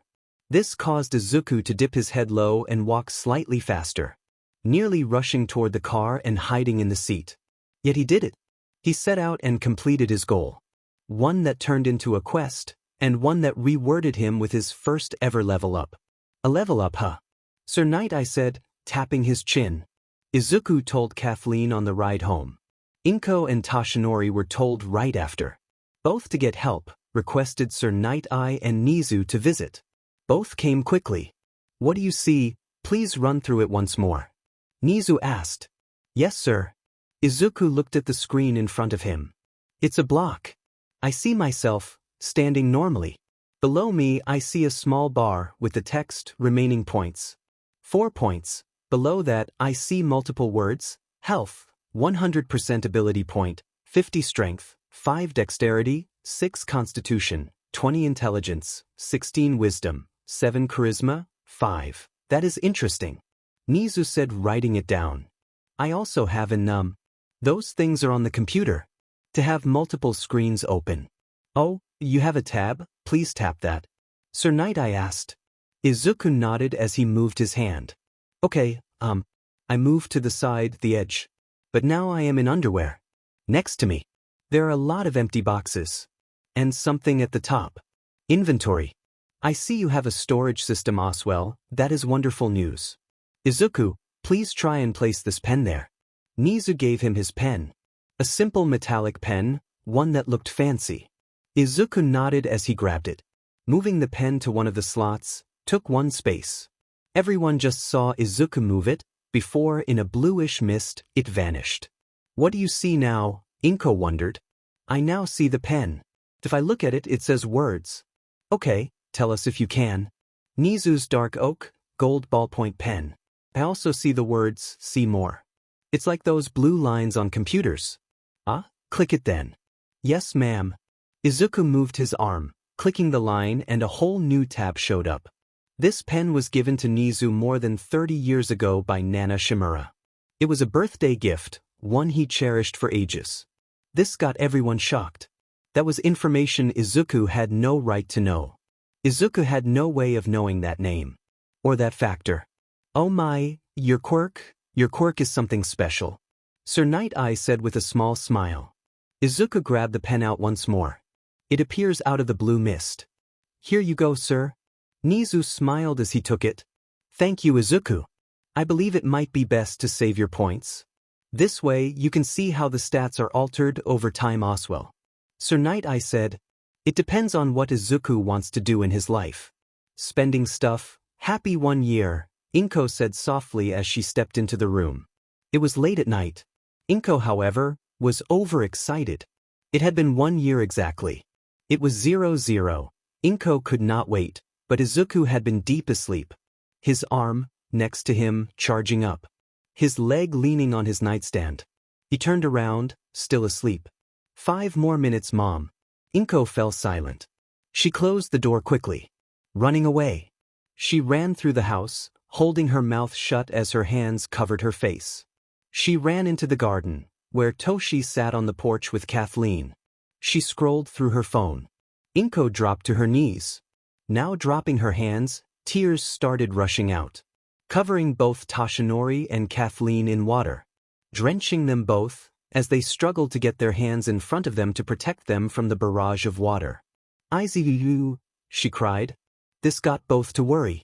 Kathleen, still wet, ran across the house, opening Izuku's door with speed, yet without a sound, only to see Izuku still asleep. Wah, she said softly, Izuku slightly stirring awake, looking at Kathleen before falling asleep once more. Kathleen walked back confused. Toshi had finally got the tears to stop. What, 𝗏𝐾, what? Izuku called me mum. 𝗏𝐾 cried. Kathleen bit her finger, trying her best to stop herself from crying. It was something everyone wondered. The name sir meant nothing but fear to Izuku. Yet every time, he called everyone sir and ma'am. Everyone was there any reason for it? And Izuku told them. Sir told me to always call him sir. He would hit me if I said anything else. You can call us anything you want, Mom, Dad, 𝗏𝐾, Toshi, Green, Blonde. Just call us something you are comfortable with. Izuku nodded. He just chose the names. But this showed that Izuku saw them as his parents. This meant the world for 𝗏𝐾 and Toshinori. Both could barely contain their excitement. They knew. It was not something he did while aware, but the moment still meant the world to them. Toshinori. Izuku spoke with Toshi turning to look at him. What is that? Toshi had been watching a hero gala. Oh, that. A hero gala. They are held from time to time, mostly to be aware of a hero who has done incredible work. Today, they are praising a newcomer. The name is 𝗏𝗏𝗏𝗏. He was able to take down a group of villains. Oh, yeah, both me and 𝗏𝐾 have gone to them before. There should be one we were scheduled to go to somewhere soon. Oh, why are you not going? We can't leave you here alone. Toshinori said. That gala meant nothing. A place to wave and smile for a couple of hours. The only thing he liked was the fact he could meet up with the top, speak with them, and see how everyone was doing. But Izuku's well-being meant 1,000 times more to him. I could go with, or would I embarrass you? Izuku asked softly. Toshinori shook no instantly. Of course you don't embarrass me, how could you? You make me proud every single day with everything you do. Izuku, however, told Toshi. I want you to go. Izuku hated it. He was stopping them from doing things. He was a burden. They just didn't tell him. Are you sure? Those things are very busy. I know it's just that I know I need to start getting used to people, right? So I should. Izuku said. He needed them to believe it was for him. He just wanted them to be happy. Izuku sat in a suit. It felt weird. The soft black clothing, the multiple layers. It felt wrong for him to stain. Oh. He looked out the window. Toshinori was driving. Himself wearing a suit. 𝗏𝐾 had a nice dress on. Same for Kathleen. Each one dressed to perfection.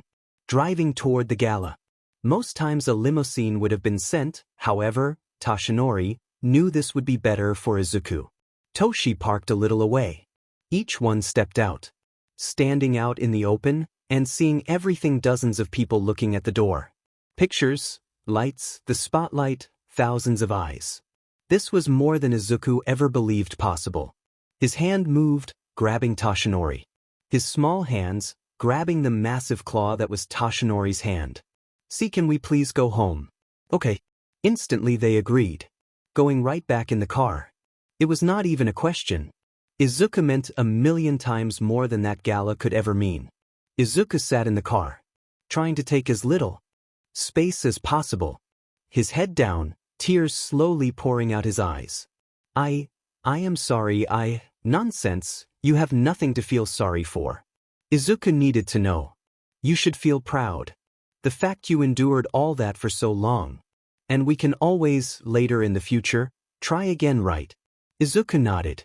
They could, and next time. Next time Izuku would not give up. "Two more," Kathleen said with a proud smile. "Come on." Izuku was lying on a bench. Above him a bar. He was completing a bench press. "Come on, one more, you got it." Izuku struggled with all he could, pushing the mere 5 kilograms on each side up. He struggled for his life to just move them 15 total times. "You're awesome." Kathleen cheered on as he completed it. Izuku was out of breath as he couldn't move, only to flinch lightly as he heard an older voice. He looked up. An older gentleman walked past and simply said, "Nice job," as he walked away. "You did great, Izuku." Izuku stood up. His metal arm is visible in his shirt. He had always kept his arm hidden, never visible. And he knew why. Each time, he felt eyes on him. He watched whispers about him. "I want to change." This was his first exercise. "Okay, the car." Izuku shook his head, leaving his bottle with Kathleen. He quickly grabbed his bag and rushed into the locker room, dashing in the shower, swapping shirts, only for others to walk in. "You saw that white-haired kid?" "Yeah, the one with the metal arm." They were talking about Izuku. "He is Fing badass. Bro, I kid you not. He is always here. He pushes me to push myself, you know." His friend agreed. "For sure, man. He is just awesome. Coming in every day, working to get stronger, get better. Makes me want to push myself. Hell, I felt sick last week, but I knew he was showing up. And I had to Oswell, you know." "True, well, let's warm up." Izuku heard them leave. "They didn't make fun of me." Izuku struggled to say. It was weird for him. Everyone always made fun of him. His weird arm. His height. His weight. The way he talked. That he ate everything. But now, these people looked up to him. Izuku quickly swapped his shirt, wearing a long-sleeved shirt, one that hid his arm, wearing gloves that hid his hands. Now he looked completely normal. He walked out once more. Only now, instead of looking straight at the ground, Izuku walked normally, seeing Kathleen help someone. A tan girl, seeming around Kathleen's age. She had large white ears at the top of her head. Her feet also looked slightly different. She was doing a squat. Izuku tried not to stare, but she was moving an impressive 120 kilograms up and down. She moved with grace, nearly sitting on the floor before getting up without much trouble. "You didn't need any help," Kathleen said with a laugh, high-fiving the girl, before joining Izuku again. Who is that?" "Oh, no idea. She is new, and wanted to try a squad." "Wow," Izuku said, shocked. "She must be super strong to do stuff like that." "Well, let's keep it up," Kathleen said with a smile. Izuku nodded, quickly finishing their workout. And Kathleen was amazed. From the old records Izuku had set, he broke every single one of them. He was able to do more weight than before. "Wow, let's get you some good food to celebrate." "Are you sure? We can still turn around." "I know, but I want it," Izuku said. They were once again fully dressed in suits. Izuku stood in between everyone, being smaller than even Inko. "Well then, let's go." Izuku nodded as he held Inko's hand. Both Kathleen and Tashinori held off the people, allowing Inko and Izuku to quickly walk inside. No time to answer questions, both Tashinori and Kathleen followed quickly behind. "Well then," Toshi said as he looked around. "Oh my, well let's mingle." Tashinori said. "Why, you can go. I will just sit," Izuku said. He was getting slightly winded. The number of people made it slightly hard for Izuku. "You want us with you?" "It's alright, I will just sit myself. I don't mind," Izuku said. He needed a moment of peace, and all three knew. The best way to give Izuku peace was to not stand near him. Instead, they moved to the middle, keeping their eyes on themselves and still being able to see Izuku. However, as Izuku sat down, he wasn't left alone. A girl the same age as Izuku walked up, holding an orange juice in her own hands that she drank from. She wore a very simple but appealing red dress. Her raven-colored hair was tied in a ponytail. "Hello," she said, her voice soft. "Oh, hi," Izuku said, finding it still hard to keep eye contact, wanting to look at the floor, but also not wanting to be rude and look away. "I am Momo Yaoyorozu," she introduced herself. I am Izuku. It's nice to meet you." Izuku didn't know how to introduce himself. He wanted to call himself Yagi, but maybe that would humiliate them, and he didn't want that. "I haven't seen you before. Is this your first gala?" Izuku only nodded. "Momo, sweetie, be a dear and come. We have someone to introduce to you. This is 𝐒𝐮𝐬𝐵𝐵. She is a hero in America, and one training to be one in Japan. She knows all might. Coming father, it was nice meeting you, Izuku," Momo said, walking off. Izuku saw 𝐒𝐮𝐬𝐵 smile, winking at him. Izuku mouthed a simple thank you as he found a different place to sit, one calmer, and further away from the scary-looking man in the corner, one with his arms crossed. His dark red hair was spiky. Next to him was a woman with white hair, around his age. Two boys, around 𝐒𝐿's age, one with spiky red hair and one with white hair. One boy and girl around Izuku's age. One girl with white hair and spots, and a boy with split hair, one side white and one red. Most of the family sat on the side of the woman, being away from the man, apart from the boy Izuku's age. He was placed right next to the man. Izuku's first gala in his eyes could have gone better. But the rest were over the moon. They could not have been prouder. Izuku, even though he was in a room with a bunch of random people, had stayed there. He had kept the fact he was scared to himself. He was able to power through. "We are extremely proud of you, Izuku," Inko said as 𝐒𝐿 placed her hand on his leg with a smile. Everyone was happy for him, and because of that, they allowed Izuku to shut in slightly, to calm down. He kept going to the gym, but that was it. But both Inko and Toshinori knew that Izuku had to push himself forward. Even if he was scared, he would have to get more used to it. If he wanted to at least have a slightly normal life, it was required for Izuku to get used to people. They were in their room, lying in bed. Inko resting on Toshinori's chest. "I do think it would be best if we find some people his age. They might look less scary in his eyes," Toshinori said as he had his hand on Inko's back, softly stroking it. But then they heard a knock. And Izuku stepped in. Sorry, but I overheard you. I am fine with that, but can I please try with Mr. Shield's daughter?" Inko had to hold her tongue.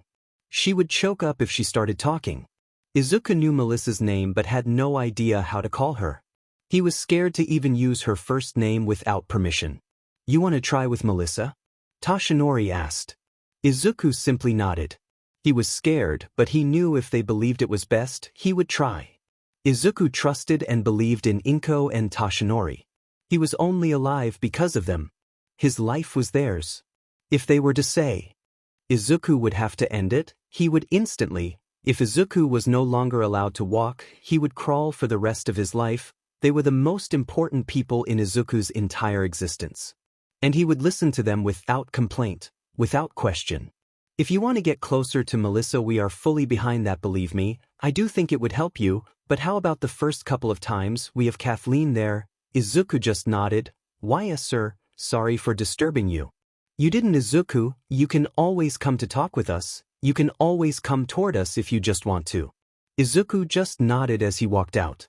He went toward the toilet. Before going back to bed, Izuku crawled under his blanket. He had to control his breathing. He had been in too much of a panic. His head was in a panic. Even if Inko and Toshinori had absolute control over his existence, that did not matter as he still felt fear. They believe Izuku had to try and become friends with Melissa. He would try, but he still felt terrified about the thing. "Hey," Melissa said with a sweet smile. Her blonde hair was a slight mess and she had a smudge of oil on her face. "Melissa, you dirty geek, your face is a mess. Kathleen said with a sigh as she grabbed a wet tissue and cleaned her face a bit. Oh sorry big sis, I just got caught up in making stuff. I was trying to make a spring-powered grapple. I was looking at some heroes and I found this spider dude in America. He was like swinging from stuff from his wrist, and I want to try and make that. Maybe for Izuku, he could swing from buildings and stuff. Izuku just sat there, trying to make himself slightly smaller. Come on Melissa, you're not going to make Izuku your test dummy. Izuku might not even want to become a hero. But why not? Heroes are cool. Melissa whined. Not at Izuku but at Kathleen. Izuku, do you want to be a hero?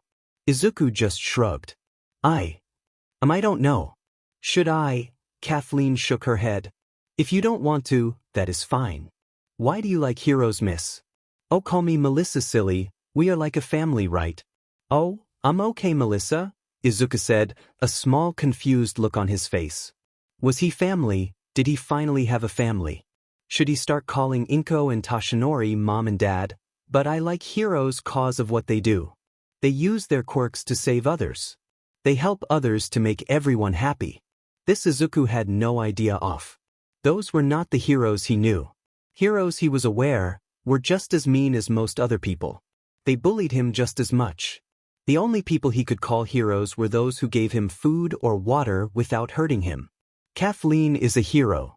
She is like super cool. She is strong, fast, like that is what heroes are.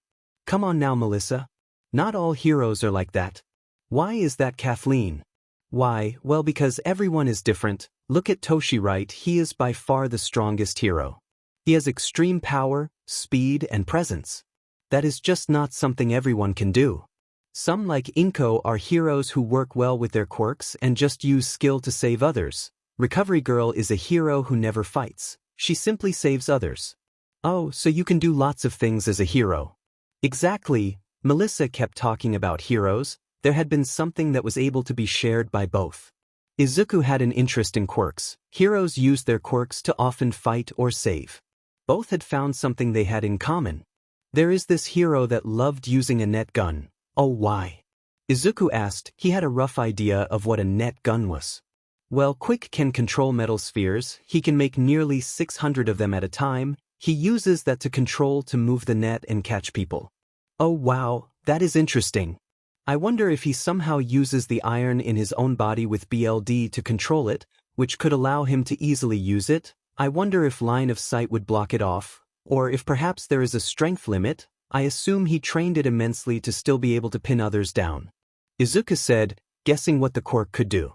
Oh, you are smart and true. If I would make one, I would need to find a way to keep the weights to the ground. No idea how I could pull that off, but that is what makes inventing so fun. Melissa yelled, her excitement.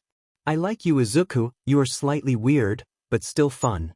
Melissa said. Kathleen looked at her. Thank you, I also like you. Izuku responded, still not being able to look at Melissa. He, however, wasn't lying. Izuku did not fully get it, but it was harder to be around Inko at first than Kathleen or Melissa. Both Kathleen and Melissa did not fully care. They talked as if Izuku was normal. They spoke loudly, yet Inko and the likes did not. They were silent and peaceful, which made Izuku fearful. He never knew what to expect from those silent people. But he was learning. Izuku spent the day with Melissa after they stopped talking heroes. Melissa started talking about Izuku's arm and leg, wanting to upgrade it. Not that Izuku found that it was necessary. He was happy to get his arm back after years of not having it. Are you okay again, Izuku? I am, thank you for worrying, Izuku said with a smile. Inko just nodded as they went back into the gala. Izuku had agreed to try and head out toward more galas. They assured him that most of these galas were just meetings of the same people. High-ranked heroes often just used these to share plans and ask for help, which for Izuku meant he could get used to new people in a new location without having too many strange people show up. And he knew there were more there of his age, one of them being the girl Izuku knew as Momo Yaoyorozu. However, during their second meeting, Momo only waved once. She had not gone toward him. Instead, the person who went toward him was someone Izuku was wary of. The large, angry-looking man. He had seen the man before, his family of white and red-haired children. Izuku was not scared of him. He had seen scarier people. He knew what a man like that could do. The rage that hid within the eyes. Izuku had experienced everything that man could offer him. But now, Izuku had to crane his neck up, standing awkwardly as the massive mountain of the man stood in front of him. "Boy, who are you with?" His deep voice, his aggression and hatred. Izuku's voice seemed but a small fly in front of a massive dragon. I asked you a question, boy."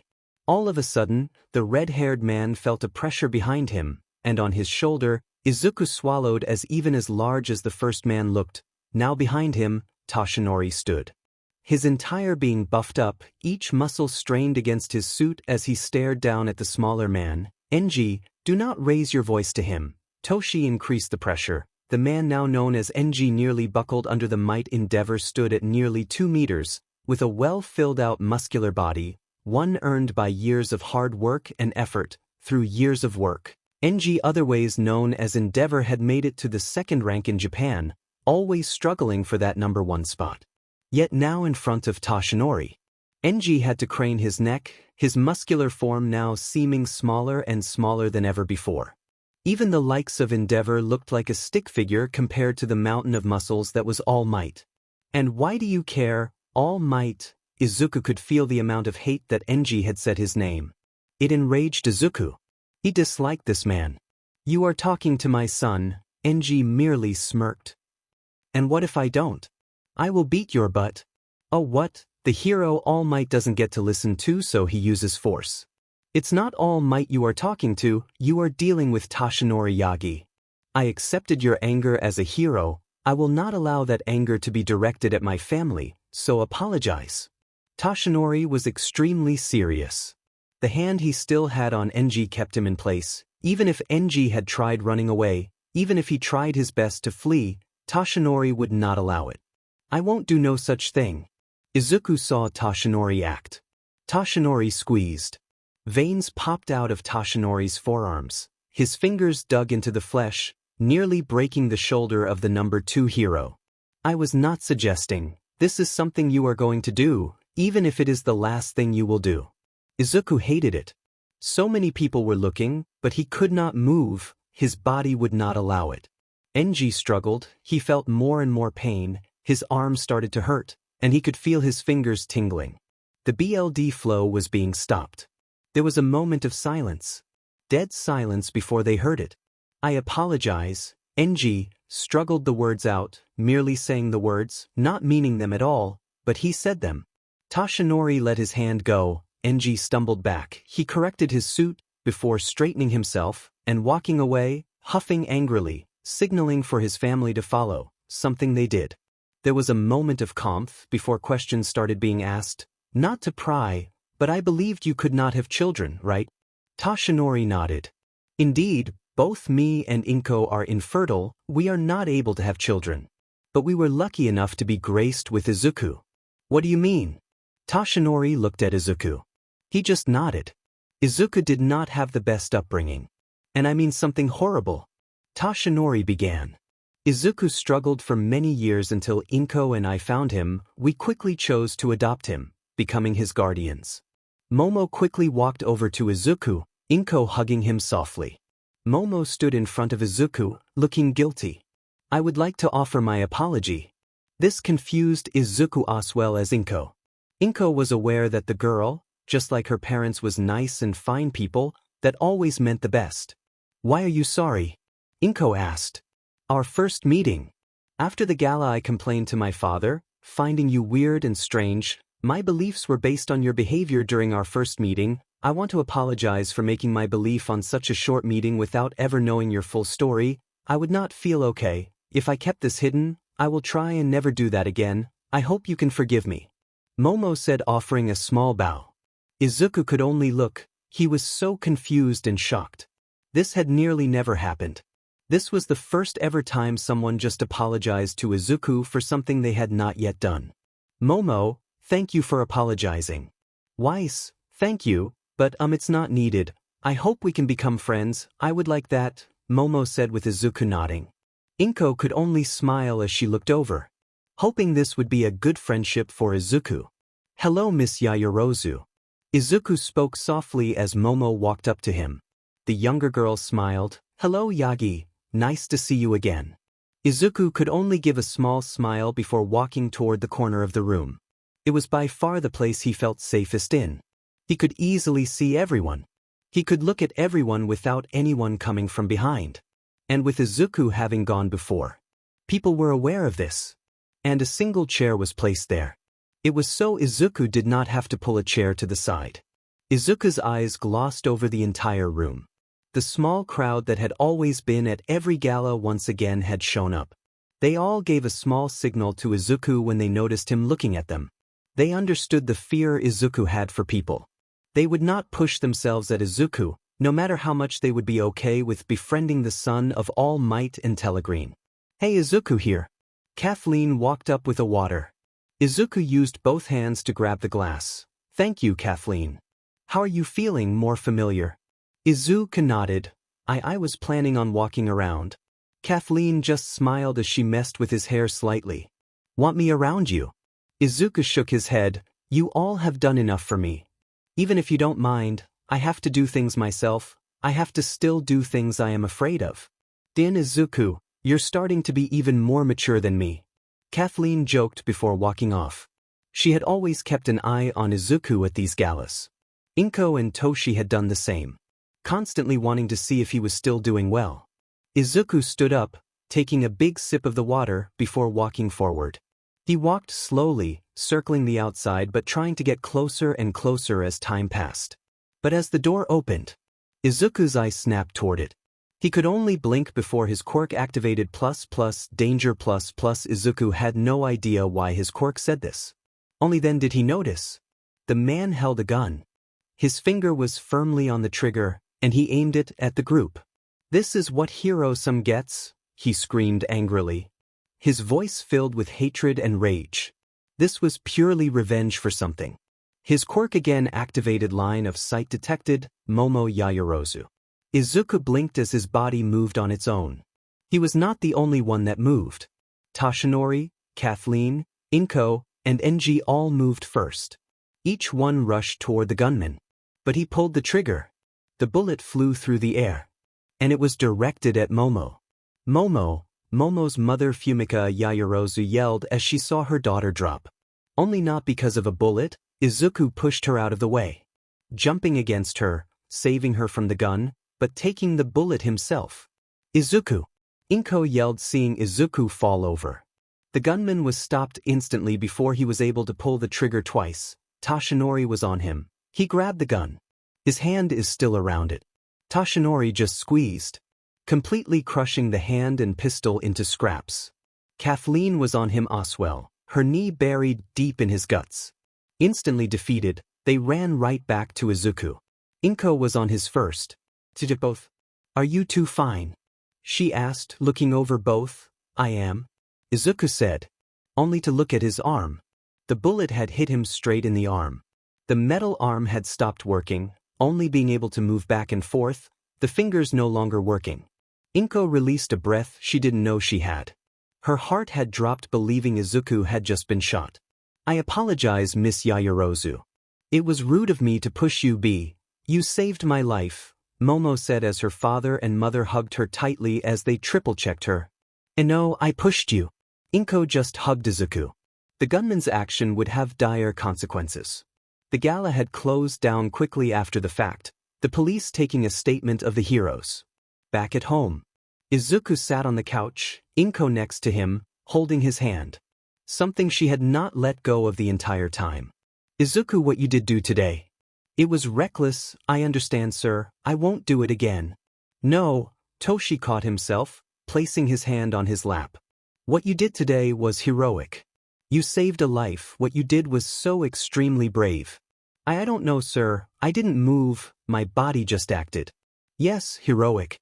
Without the selfish thought of getting something, or saving yourself, you stepped in to save someone. The essence of heroism." Toshinori could not be more proud. From a young age, Toshinori had wanted nothing more than to be a hero. He wanted to save people, he wanted people to be happy, to be protected. For a symbol to step up, to take the front line. That was what he became with the help of those around him. 𝗧𝗏𝗧𝗟𝗘 stepped up and became the hero he wished for. 𝗓𝐿𝐼 had seen a young All Might, one that saved her from death. That day, she had decided she wanted that. She wanted to be able to help others like she was helped. To save those who could not save themselves. She was living that dream, her drive to be a hero like All Might. 𝗏𝐻𝐾 always helped people. When she was younger, she liked helping those older with their day-to-day, helping to cook, and cleaning the snow out of the street. Whatever 𝗏𝐻𝐾 could do to help.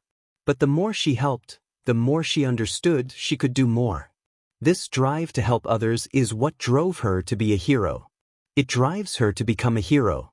Izuku, do you want to be a hero? It was a simple question for most. All children dreamt of being a hero. How could they not? They saw people like All Might, those who stood against the biggest and evilest of evils, the worst villains that humanity could muster. They stood against them. They fought back those who hurt the masses. They were the unbeatable heroes. And kids wanted to be like that. They wanted the superpowers that could rip out trees, that could crush concrete like powder. Izuku himself had that dream. How could he not? He grew up in an orphanage. Those around him hated him. Izuku never understood why. He was a baby, why were they mean to him, but they could not be mean to him if he was a hero. Nobody would be mean to a hero. Yet family after family kicked him out. Not being what they wanted from Izuku. We can't help it, we are having our own child, I don't want to raise someone else's then. The man said as he brought Izuku back. He had only been there a week. Yeah, fine, we take the brat again. Just remember the fee. The owner said with a smirk as he was given an envelope. Why would we want that one? White hair looks gross. One woman said as she looked at Izuku.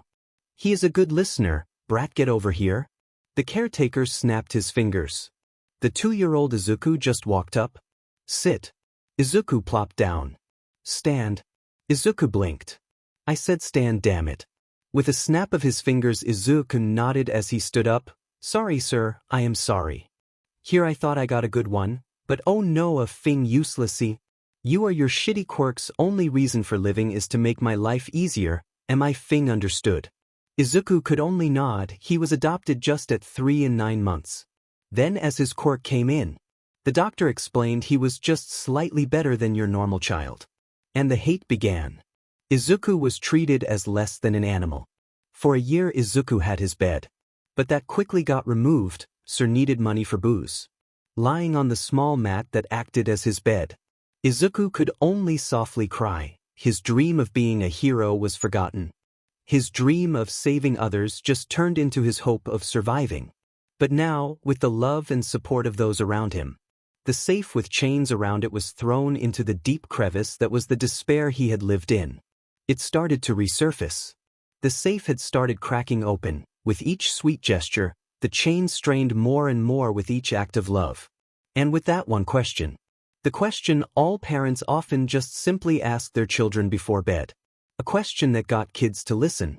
That broke the chain. It blew the safe open. And that childhood dream was back. Yes, Izuku said. 𝗏𝐻𝐾 smiled as she softly squeezed his warm hand. The large smile of 𝗧𝗏𝗧𝗟𝗘 in front of him, the proud nod from 𝗓𝐿𝐼 behind him. Let's make that dream a reality then, shall we? Izuku sniffled as he nodded. I heard something happened. Are you okay, little Momo? A large figure said. He seemed to be at least an 18-year-old man, but in reality, he was the same age as Momo. Just being 13 years old. Only 2 years younger than Izuku. Yet he already stood at 6 foot fit enough to look like an athlete. I am, thank you Sigurd. I am fine. Next to him, the girl stood. She looked just like Momo. She wore a appealing red dress, one the same color as her crimson red hair. Are you sure, Momo? I heard you were fired at. I am fine, Rias. I was saved. You remember the boy I talked about? You mean that son of All Might? Momo nodded. Indeed, Sigurd him, he pushed me out of the way. He got shot himself. Wait, is he all right? Sigurd said with a worried tone. His body tensed up. No, I should not. That's his story to tell, not mine. But he is fine, he is not hurt. Oh good, I would like to thank the man who saved my cute little sister. Sigurd said, grabbing Momo by her hips and throwing her up like a child, catching her and throwing her again. I am not a little baby, let go this instant. Momo whined like a small child, much to the amusement of 𝐒𝐮𝐬𝐴 and Momo's mother. Just as Momo had met Izuku at a hero gala, Momo had also met 𝐒𝐮𝐬𝐴 and Sigurd at a gala. Sigurd's father was the #1 hero in Iceland, but he often traveled around Europe, helping other countries. That was where 𝐒𝐮𝐬𝐴 was met. 𝐒𝐮𝐬𝐴 herself was born in Japan, just like her mother, yet her father was German. A very successful and rich businessman. One that was said to be a devil during a deal. It was there that 𝐒𝐮𝐬𝐴 and Sigurd had fallen in love. Both Sigurd and 𝐒𝐮𝐬𝐴 traveled around together. Mostly Japan, as 𝐒𝐮𝐬𝐴 was obsessed. Addicted to the highest order of anything Japanese. This was where they met Momo, and became the best of friends. I do hope I get to meet him once, he truly sounds like a brave warrior. Sigurd said. He is. And because of him, I know I understand what it means to be a hero. And I'm going for it. Haha, that is wonderful, Sigurd said happily. Just like his father and his father before him. Sigurd wanted to be a hero. And because of 𝐒𝐮𝐬𝐴 her love for Japan. He was aiming for the UA Academy, so you will be joining my Sigurd. Not like that 𝐒𝐮𝐬𝐴, Momo said with a smile. 𝐒𝐮𝐬𝐴 could get strangely jealous from time to time. I would be happy to have a friend at UA. Sigurd placed his hand on Momo's head.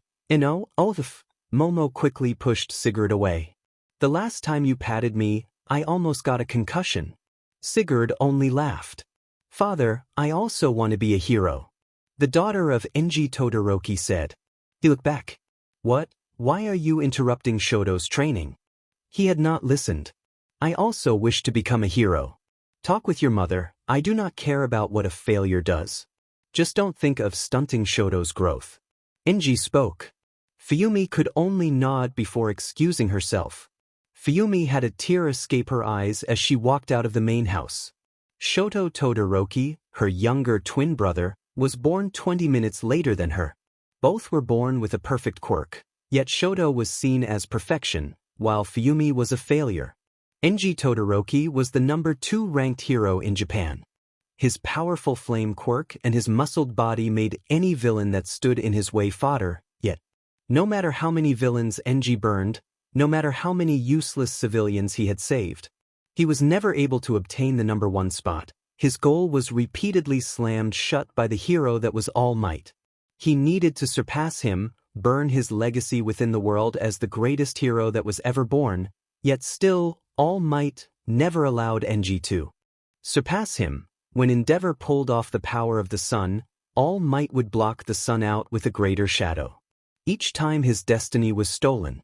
That was exactly why 𝐒𝐮𝐬𝐴 had gotten children. He hated them. The crying and constant need for attention were a waste of space, but for his legacy, they would be great. 𝐒𝐮𝐬𝐴 found his only flaw, his human body. It could only take so much heat, so he searched for the perfect mix. A way to breed the perfect child. Which was Rei Himura. 𝐒𝐮𝐬𝐴 contacted her father and mother, offering them more money than they had ever seen. Rei agreed, helping her parents out of the horrible crime area and into a place that was safer and better for them. She agreed to the marriage, which was the worst thing she could have ever done. For the best chance of NSMMTN. They had done so in a lab. 𝐒𝐮𝐬𝐴 never so much as looked at Rei. But quickly Rei got pregnant with their first child. Toya Todoroki, 𝐒𝐮𝐬𝐴 could not have been happier. He had been born with a stronger quirk than even himself, yet his body was still weak, it still got burned. In his eyes, Toya had been a complete failure. They tried again. Which brought a complete failure once more. Natsuo Todoroki, born with a quirk that alters his temperature. Completely useless, nothing that would allow the Todoroki name to burn its legacy within the world. But once again, they had a new child, or well, two. Fuyumi and Shoto. Twins. Fuyumi was born with an ice quirk. Shoto was born with a fire quirk, yet both also had flame and ice abilities. Fuyumi could use ice just like her mother. Countless waves of ice, slightly stronger than even Rei's herself, but she could heat her body up. The part that made her weak, the fact her body could only handle so much ice before it would shut down, was removed. Fuyumi could constantly heat herself up, which allowed her to push her ice further, to get colder, to get stronger, as long as it was trained. This was strong, yet a failure. The Todoroki flame had to live on. Which was why Shoto was trained to perfection. He had the Todoroki flame. Flames just like his father, just like 𝐮𝐸𝐽𝐸. Even hotter flames than 𝐮𝐸𝐽𝐸 himself, and where his body would burn up, would scar under the intense heat. Shoto had no such thing. Shoto could cool his body down. The perfect quirk, for his perfect creation. 𝐮𝐸𝐽𝐸 had counted on the worst-case scenario, where Shoto would have ice and fire, but this was perfect. Mother, I want to train to be a hero. A real one, like that boy, Fuyumi told Rei. They sat in the guest house. Rei and the failures were deemed to live in the guest house. Away from Shoto, no way to corrupt his perfect being.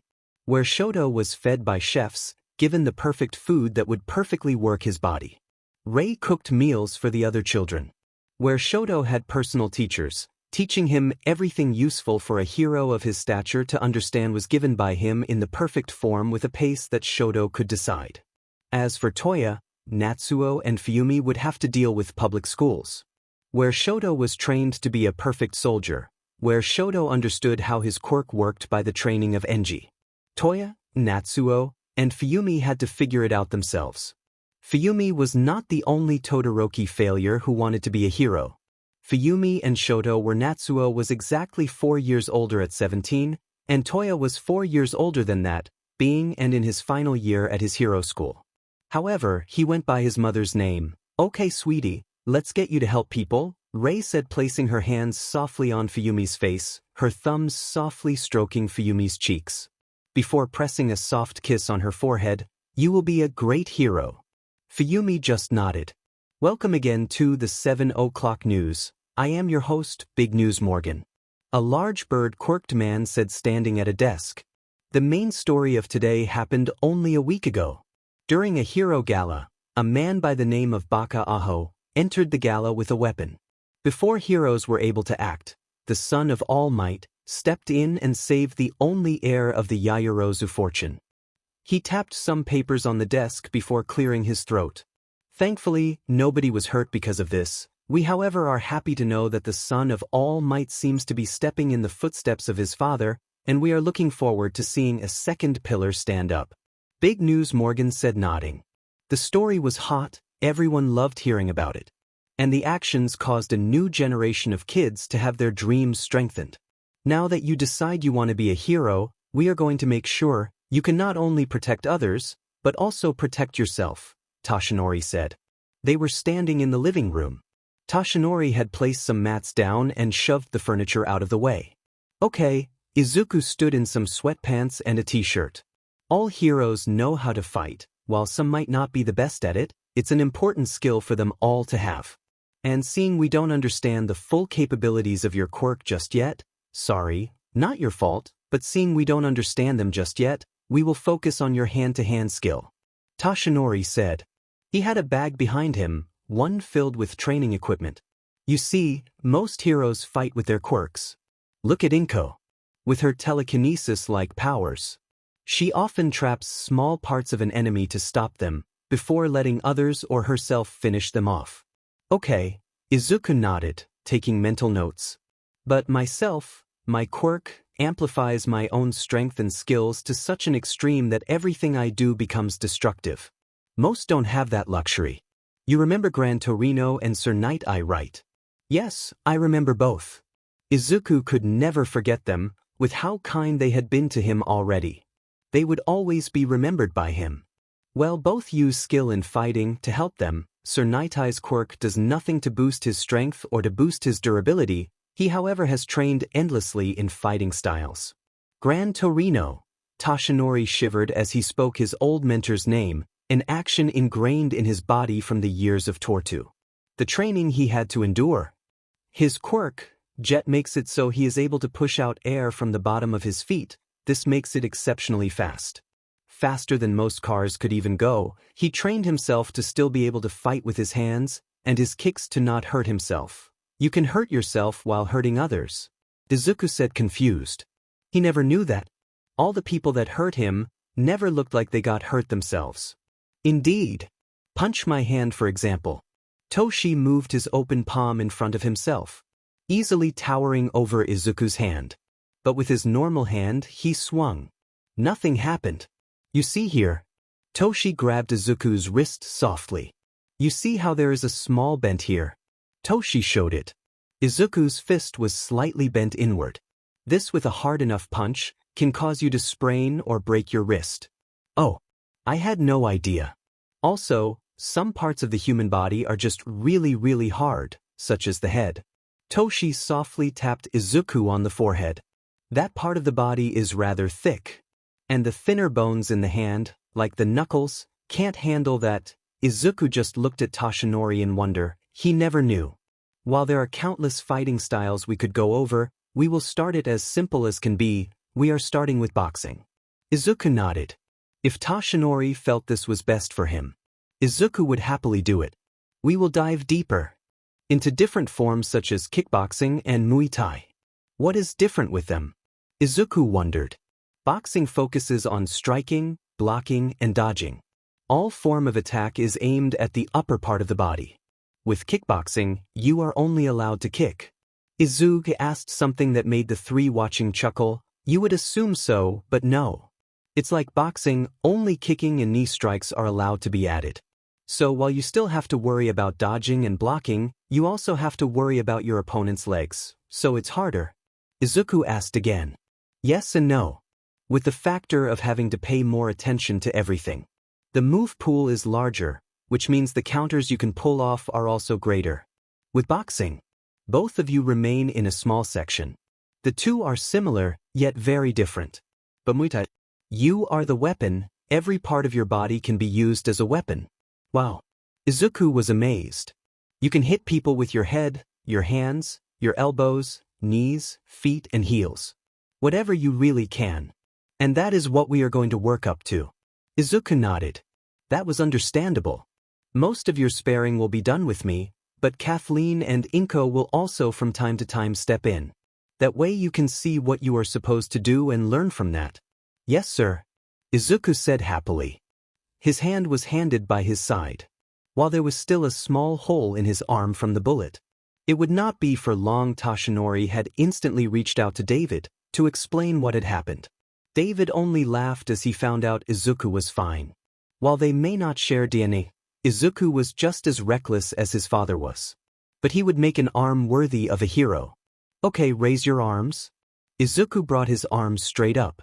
Not like that. Raise your guard. Bring your arms up like this. Toshinori brought his arms up. Both arms bent as his fists were in front of his face. Bringing up a simple boxing guard. Keep this up, this way you can always protect yourself from punches.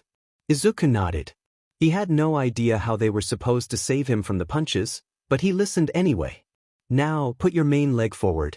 Izuku, who had lived most of his life with his right arm not functional, placed his left leg forward. Okay, this will be one of the two training we will do. Pad work. Toshinori turned around, grabbing some pads from the bag. 2 large pads were placed on his hands. This way, you don't hurt yourself, and you don't hurt me. Toshi joked. Okay, with your right arm, punch forward, and with your left arm, protect your head. Izuku listened as he punched. He kept his other hand over his head. Keep your wrist straight. While this arm might be metal, with correct form, you will do even more damage. Yes, sir. I will try better.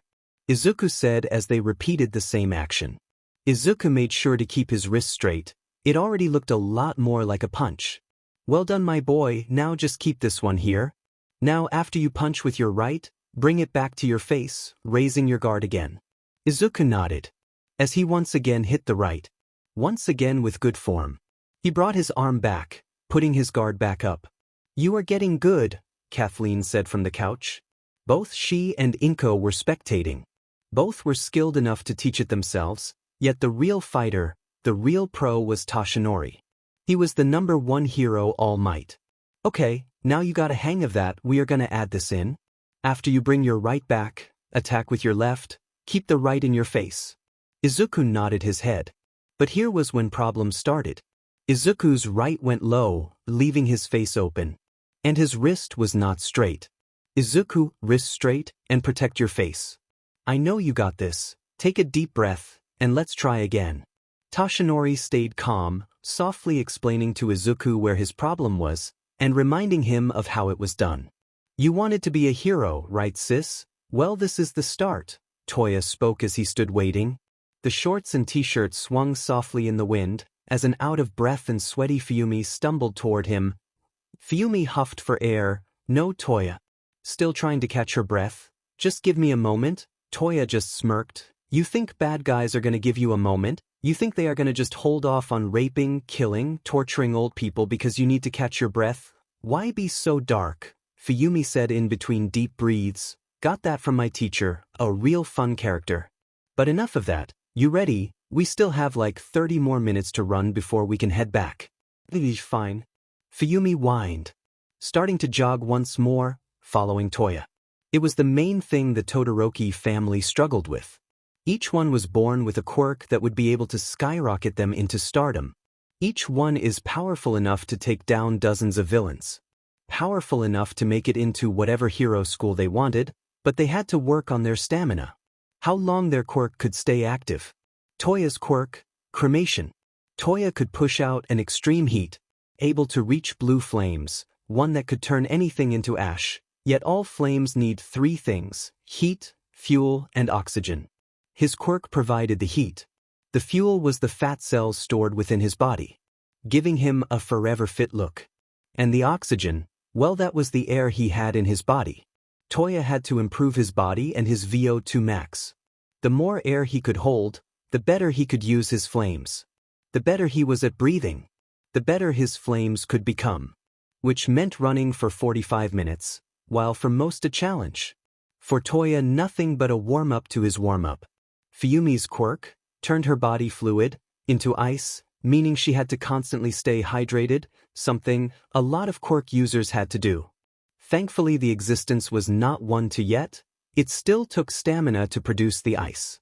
Something she had been lacking, but with her big brother Toya and her mother, it was something she was improving on. Her father Enji barely acknowledged her efforts, never giving her a compliment, only hardening Shoto's training in response. Yet Shoto did not care. His life overall had not been the worst. He wished he could play with his siblings. Something he still did, only when his father was at work.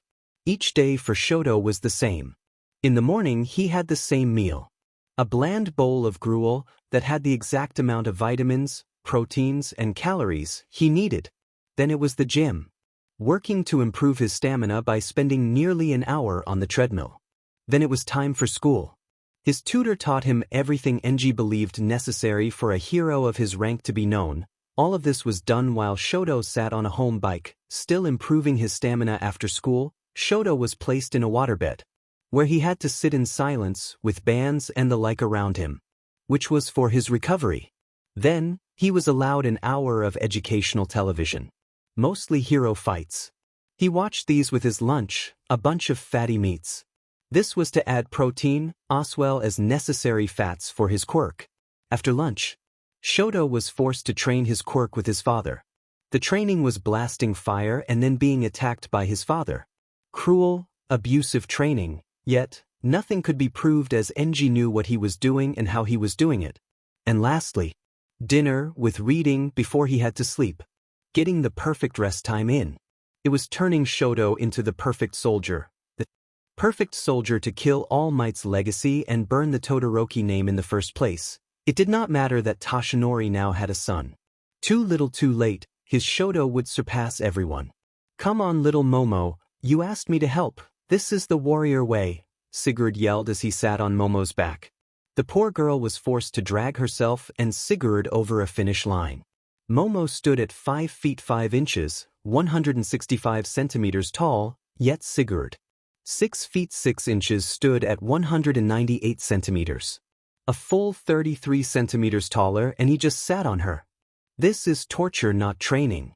As my father told me, the only thing that divides the two is your mentality. Now pick yourself up, we shall run for hours, Sigurd yelled.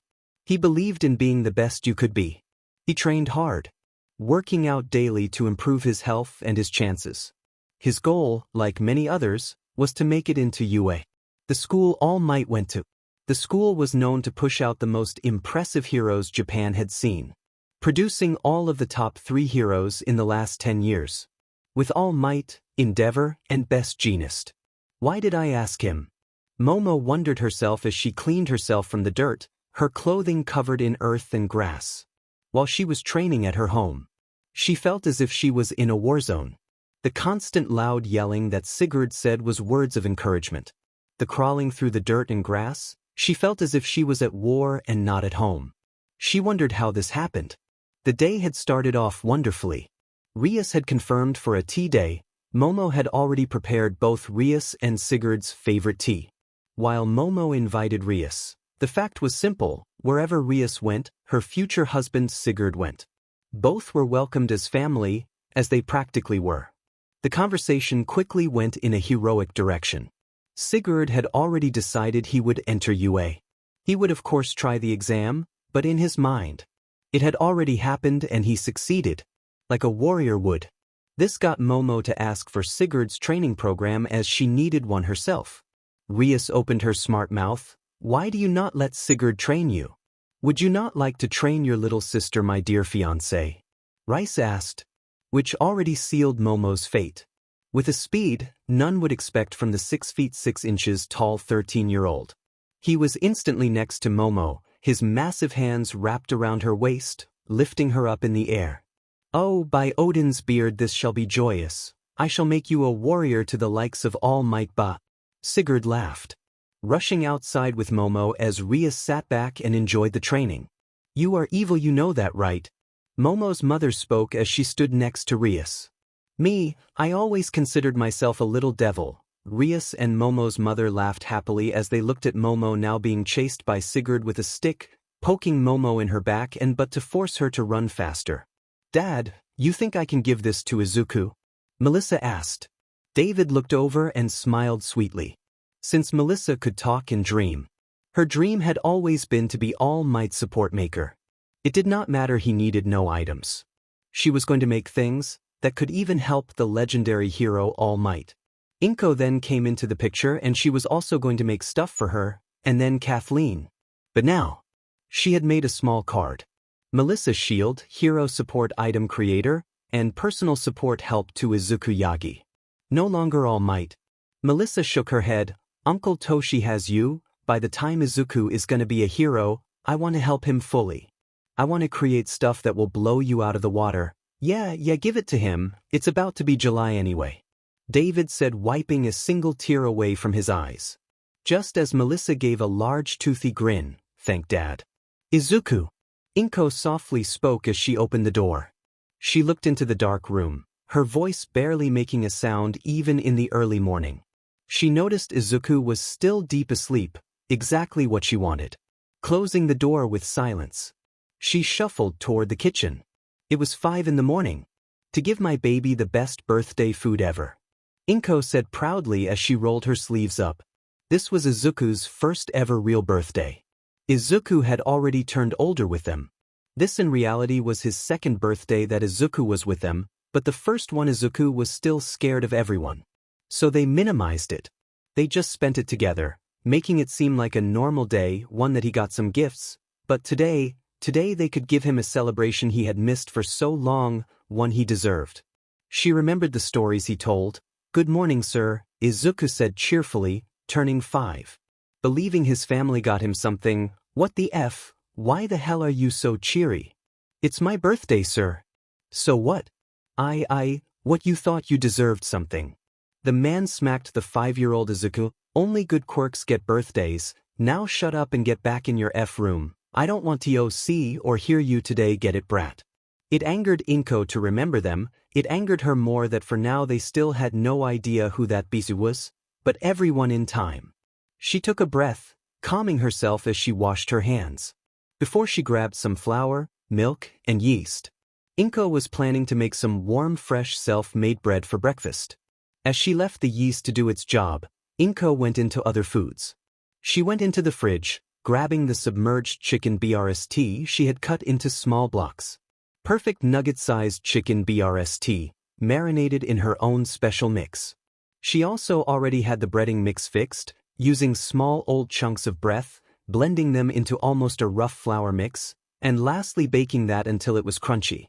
It would be dropped in a flour seasoning mix, then covered in egg, and lastly placed in the breadcrumbs, before being placed into the air fryer at 180 degrees Celsius for 8 minutes before flipping them 180 degrees and cooking them for another. Inko had a lot more food planned, yet she noticed Toshinori had also woken up.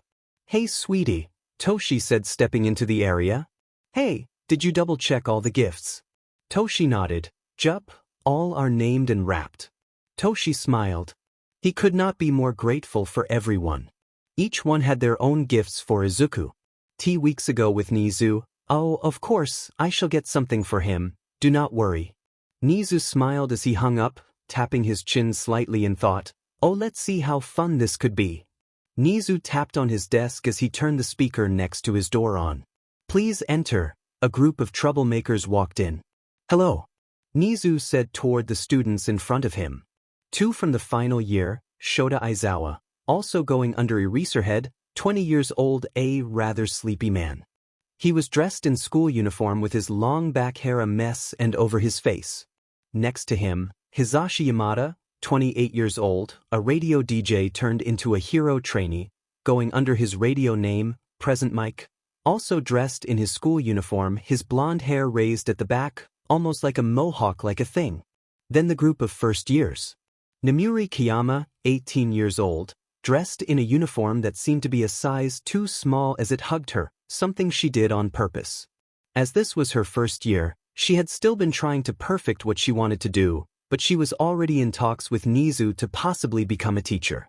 Then Kana Tsutsumi, also 18 years old, her purple and pink hair tied in a ponytail, standing in her PE outfit, covered in dirt and leaves.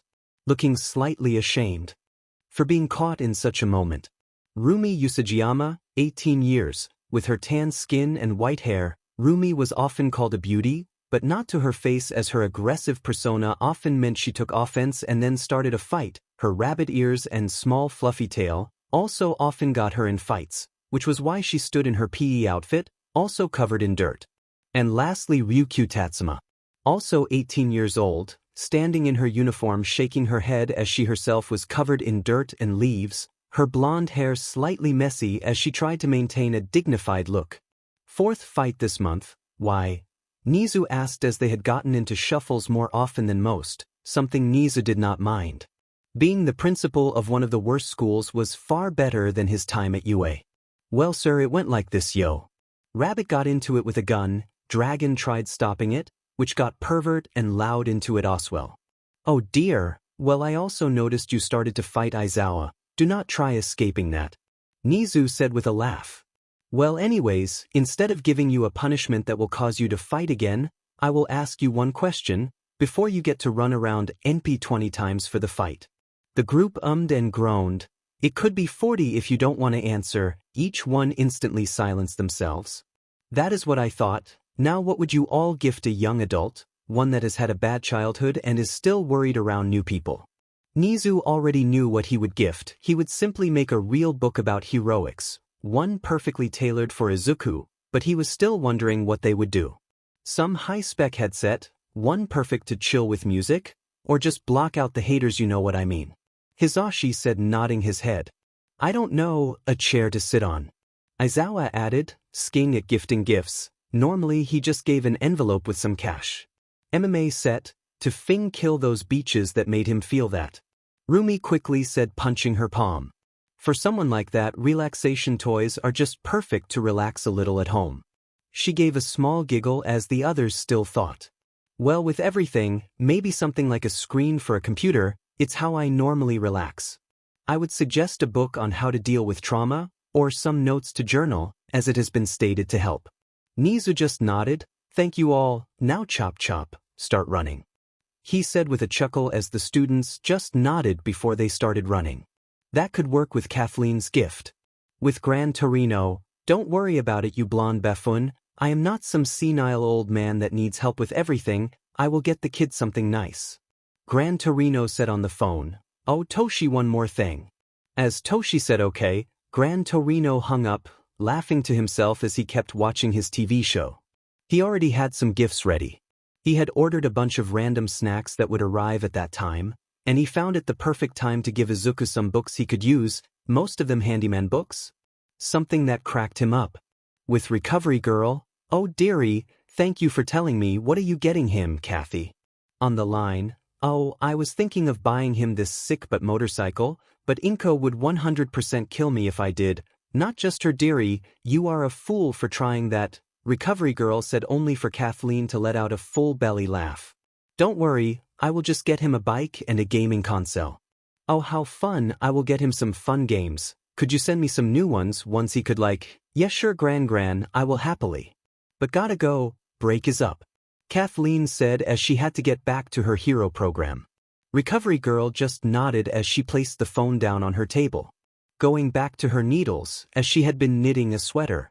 "I do hope he will like wearing these horrible things," Recovery Girl said, knowing how scratchy they could be. "Sir Knight?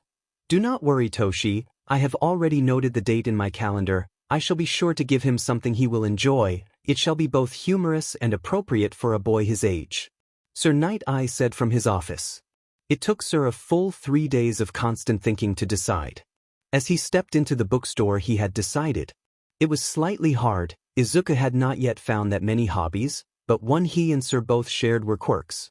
Which was the first gift. Sir had bought a book with 1,000 of the most unique quirks used by heroes. Something that Izuku should find interesting, yet he also had a book of comedic jokes, as a hero had to not just save people, but they had to make people smile. With 𝐒𝐮𝐬𝐽𝐸, "Hello, I am sorry for stopping by, I would just like to inform you," 𝐒𝐮𝐬𝐽𝐸 said, speaking toward Momo. "It's not necessary to do anything. But it will be Izuku's birthday on July 15th, and if you want to stop by, that would be very appreciated." Momo nodded. "Well, we would love to. Sadly, I have a prior thing in America, so I can't sadly." "Don't worry, it's fine. Oh, if I could, I would happily gift him a present." "That would be very kind of you, miss," 𝐒𝐮𝐬𝐽𝐸 said before leaving. She had left her address. If they could stop buying, that would be more than okay. Momo had instantly started thinking of what could be a good present for Izuku. While she lacked what he went through, she did believe she understood him a fair bit. But because of who she was, she also often went overboard. Which was why she had asked Sigurd and Rias for a gift idea. She had placed some very delicious teas she had within the box, as well as some mangas she had. She had talked with Izuku about them before and he had shown interest in them, so she believed it to be the perfect gift, sending him one of her favorites, the full set. She smiled as she was able to send it to Izuku with a note and something special back to current time. "Happy birthday to you. Happy birthday, Izuku, happy birthday to you." Izuku rubbed his eyes open, confused why he heard them sing as he stepped out of his room. "What? Happy birthday, you're a year older." Izuku blinked, unsure what they meant, but then his morning brain had disappeared. Oh yeah, this really isn't needed." Kathleen wrapped her arm around his head, giving him a hard kiss on his cheek. "Mwah. Of course, it's needed, silly, it's your birthday," Kathleen said with a smile as Izuku awkwardly looked down at the floor. 𝐒𝐮𝐬𝐽𝐸 and Toshi also walked up and wished him a happy day. "Well, let's eat." 𝐒𝐮𝐬𝐽𝐸 placed Izuku on the table. Before the plates started to appear, she was more than aware of Izuku's insane appetite. Something she was very happy about. He deserved stuffing his face. A large place was placed in front, self-made fluffy waffles and French toast made from the self-made bread 𝐒𝐮𝐽𝐸 had just made. Perfect scrambled eggs, extremely crispy bacon, some apple slices, and yogurt, anything Izuku could want, and they had it in spare. "Thank you, Mum." The room fell silent, and Izuku's eyes went wide. "I am sorry, I didn't mean it, I swear I am sorry." 𝐒𝐮𝐽𝐸's eyes started to fill with tears. Toshi placed his hand on Izuku's shoulder, softly squeezing him. "Izuku, you can call us if you want. None of us will ever hurt you or yell at you for calling us mom or dad." 𝐒𝐮𝐽𝐸 could only nod as she tried her best not to cause everyone to drown in the kitchen. "Oh really, you all won't be mad that I embarrass you?" "Never, I would more than happily stand on the roof and yell with all my might that you are my son. I would be honored to be called your father, but it is up to you whatever you want." "Oh okay, then can I call you Dad?" Izuku said, not maintaining eye contact. It felt too awkward for him. I would really like that, son. Toshi said with a smile, a tear running down his cheek of happiness. Only for 𝐒𝐮𝐽𝐽 to sprint toward the garden, planning to water the plants. As she cried tears of joy for being called mom. It took 30 minutes for 𝐒𝐮𝐽𝐽 to stop crying her tears of joy. She hugged Izuku for another 20 minutes before he was let go. They went over to the couch, where they silently watched some shows. Just enjoying the show and each other's company. Well, I will make more snacks, the rest should start showing up soon. 𝐒𝐮𝐽𝐽 said looking at the time. Oh, more people, yeah, the entire family is coming. Izuku just smiled at the idea of them being his family. I like that. He said softly as Kathleen just rubbed his head. It took only a couple minutes for the doorbell to ring for the first time. I will get it, Kathleen said, walking toward the door. I do hope I am not too late. Nope, right on time, Ratman. Kathleen told Nezu, who walked in with a large bag. Hello Izuku, happy birthday. Nezu said, offering the bag. I do hope you like my gifts. If you do, they were all my ideas. If not, my students are to blame. Nezu joked, causing Kathleen to laugh loudly. Oh wow, I really appreciate the gift, sir. Izuku gave a small bow in thanks, and Nezu just waved him off. I hope they help you plenty. Izuku nodded as he opened the book. You made that yourself, I don't recognize it. Toshinori said from his seat. Nezu just nodded as he grabbed one of the small cubes of cheese. Indeed. I believe the future hero here could have better use of a book that allows him to properly understand the important rules and actions heroes must take.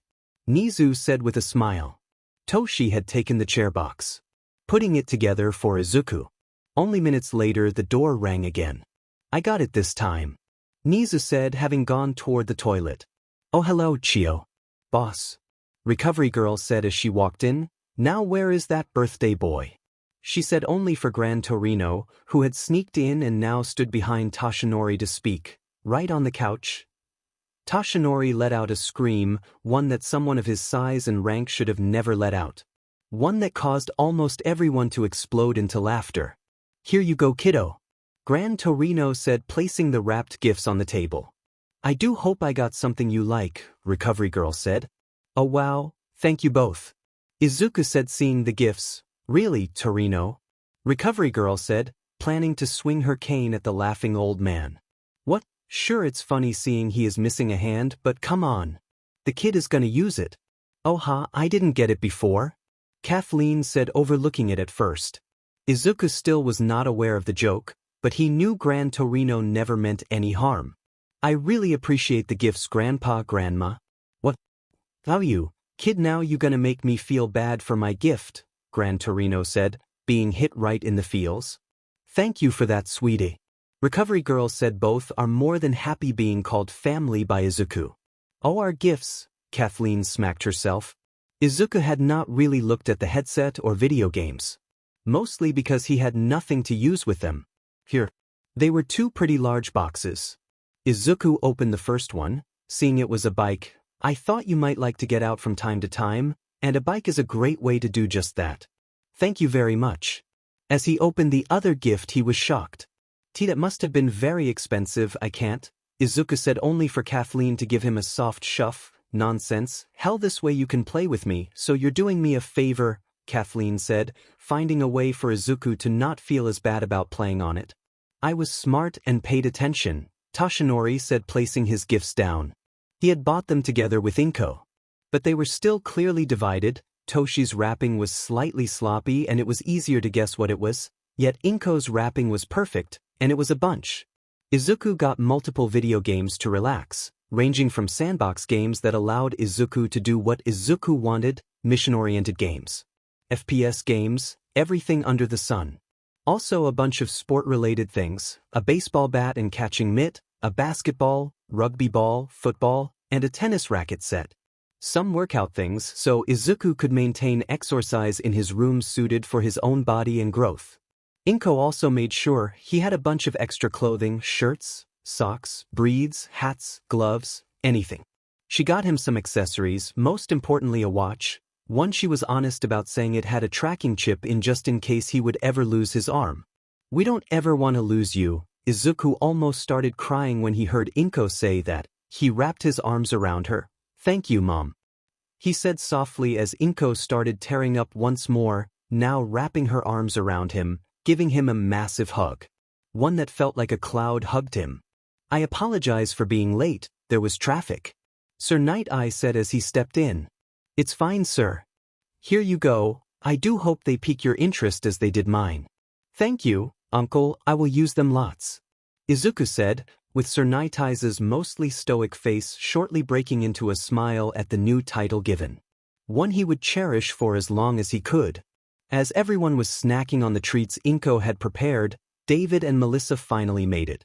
Oh wow, there was a villain attack on the highway, made it impossible to get through. "Oh, they need help," Toshi said, already ready to move. "Oh god no," the villain got hit by a car and passed out. His quirk just kind of lubed the entire road up, and it was a mess to clean up. "That's why we were late," Kathleen laughed her butt off as she envisioned it.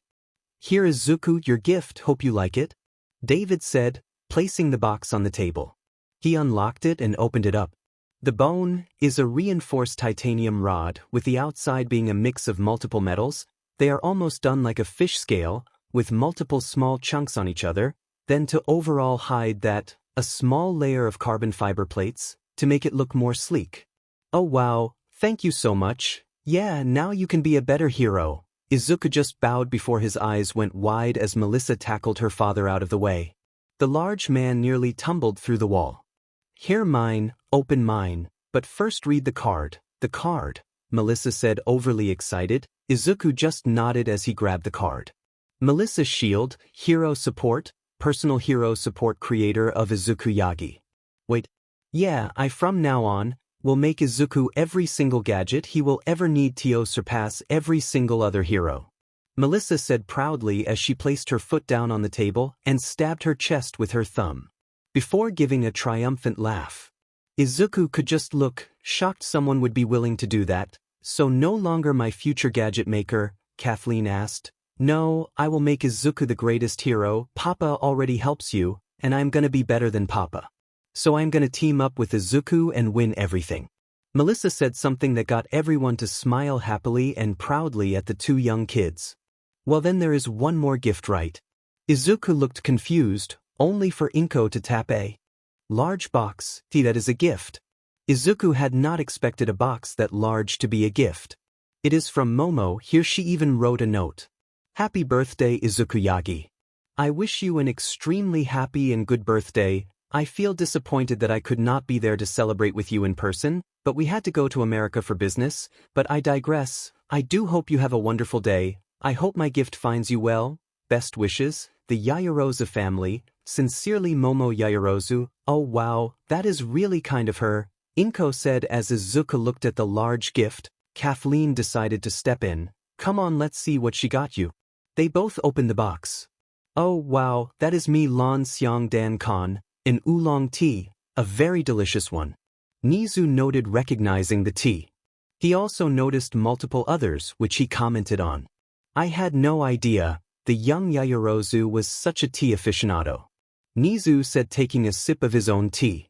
"Oh cool, some manga." Melissa looked. "Oh, that one, Horimiya, it's a really good romance manga." "Oh, I see," Izuku said with a smile. He enjoyed the fact Momo shared some of her enjoyments with him. "Oh, what is this?" 𝐒𝐮𝐽𝐽 asked, seeing a box in the box. As she gave it to Izuku, everyone took a look. As Izuku opened it, he blinked. In the box were one pair of shoes. It had a white base. The tip of the shoes was red, with black strings. "Hope you like them," was written on the inside of the box. "I know that brand," Kathleen said, recognizing them as a brand many heroes use to make their shoes. "Yes, now that you mention it, I got them as well," Toshi said, as most of his day-to-day shoes were made by them. His hero boots were made by David, but they were extremely good. "I should thank her when I see her next," Izuku said with a smile as he looked at everything he was given. "This is the best birthday I ever had." Izuku was awakened by his alarm, turning it off quickly.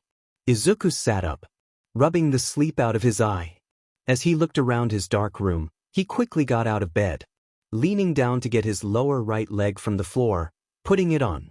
He then moved his hand toward his nightstand, removing the charging plug from his forearm before placing his arm back in the socket. Squeezing his hand a couple of times as he got control of his arm, Izuku stepped out of bed. Doing a large stretch, the bones in his back cracking as he did so. He sat down on the floor, grabbing the book under the nightstand. He started reading. Izuku always started his morning like this. As soon as he woke up, he got out of bed and often went to the floor to then read 5 chapters of a book. Right now he was halfway done with a story written by Sir Arthur Conan Doyle. About Sherlock Holmes. No music, no light. Just calmly woke up as he read the chapters. By the time he had finished reading, he had heard Inko and Toshinori wake up. The soft shuffling beside his door, which got him to start his first workout. Placing the book back, Izuku stood back up, his arm first stretched out in front of himself. He crouched down, trying to keep his back straight as he went down, before going back up. Doing these squats a total of 20 times, which then meant going into his push-ups. He did sets if he did those 5 times, doing a total of 50 push-ups. He always did them. It was part of his daily quest. As Izuku got fitter, as he felt himself grow stronger, his quest grew with him. Before it was 5 squats, 5 push-ups, 5 sit-ups, a 1-mile run, and a 30-second plank, but now they had turned into 100 squats, 100 push-ups, 100 sit-ups, a 10-mile run, and a 2-minute plank. It still gave the same amount of points. A whole 10 EXP, 5 SP, which were system points, and 250 gold. Izuku over the 2 years had gotten a bunch of EXP, a bunch of SP and gold, yet apart from the EXP, Izuku had no idea where to use those points. But he also had all his skill points saved, having a total of 16 saved up, being level 8. The 10 EXP had not been that much, as Izuku completed the final parts of his workout. He stood up. Looking at the clock, it would soon be 7, which got Izuku to walk toward the shower. Thankfully both his leg and arm were waterproof, cleaning the sweat of him. Getting dressed in his clothing, he finally joined everyone. "Good morning," Izuku said, stepping out of his room. "Hey kiddo. Pancakes are just about ready," Toshinori said as he sat reading the newspaper. Kathleen and Inko stood cooking. Izuku merely nodded. "Nezu also called. He will pick you up around." "Oh, okay. I will be sure to pack before then," Izuku responded. He was looking forward to this. Izuku had been improving his overall skill in fighting, already having a good grasp of boxing. More than enough to move over, and he had. Izuku had already actively started learning both kickboxing and a small bit of Muay Thai. But Toshi, Inko, and Kathleen knew Izuku would have it hard. Most heroes that did not have a super ability often did, unless you had extreme power like All Might or a supernatural ability like Kathleen or Inko. It was harder to be a hero. And because they wanted Izuku to be as safe as could be, they wanted Izuku to grow his skill in multiple martial arts and different fighting styles. Even such things as weapons were in the talks. With Izuku's inventory system, it was rather easy to always have them on you. The weapons he was going to dive in so far were Kali sticks, bow staff, chains, and the hook swords only blunt. But Nezu had offered to show Izuku a lesson that heroes would go through. Inko placed the large plate of pancakes down in front of Izuku, kissing him on the forehead. "Here you go, baby," Inko told him. "Thank you, Mum." Inko lit the room up with a smile.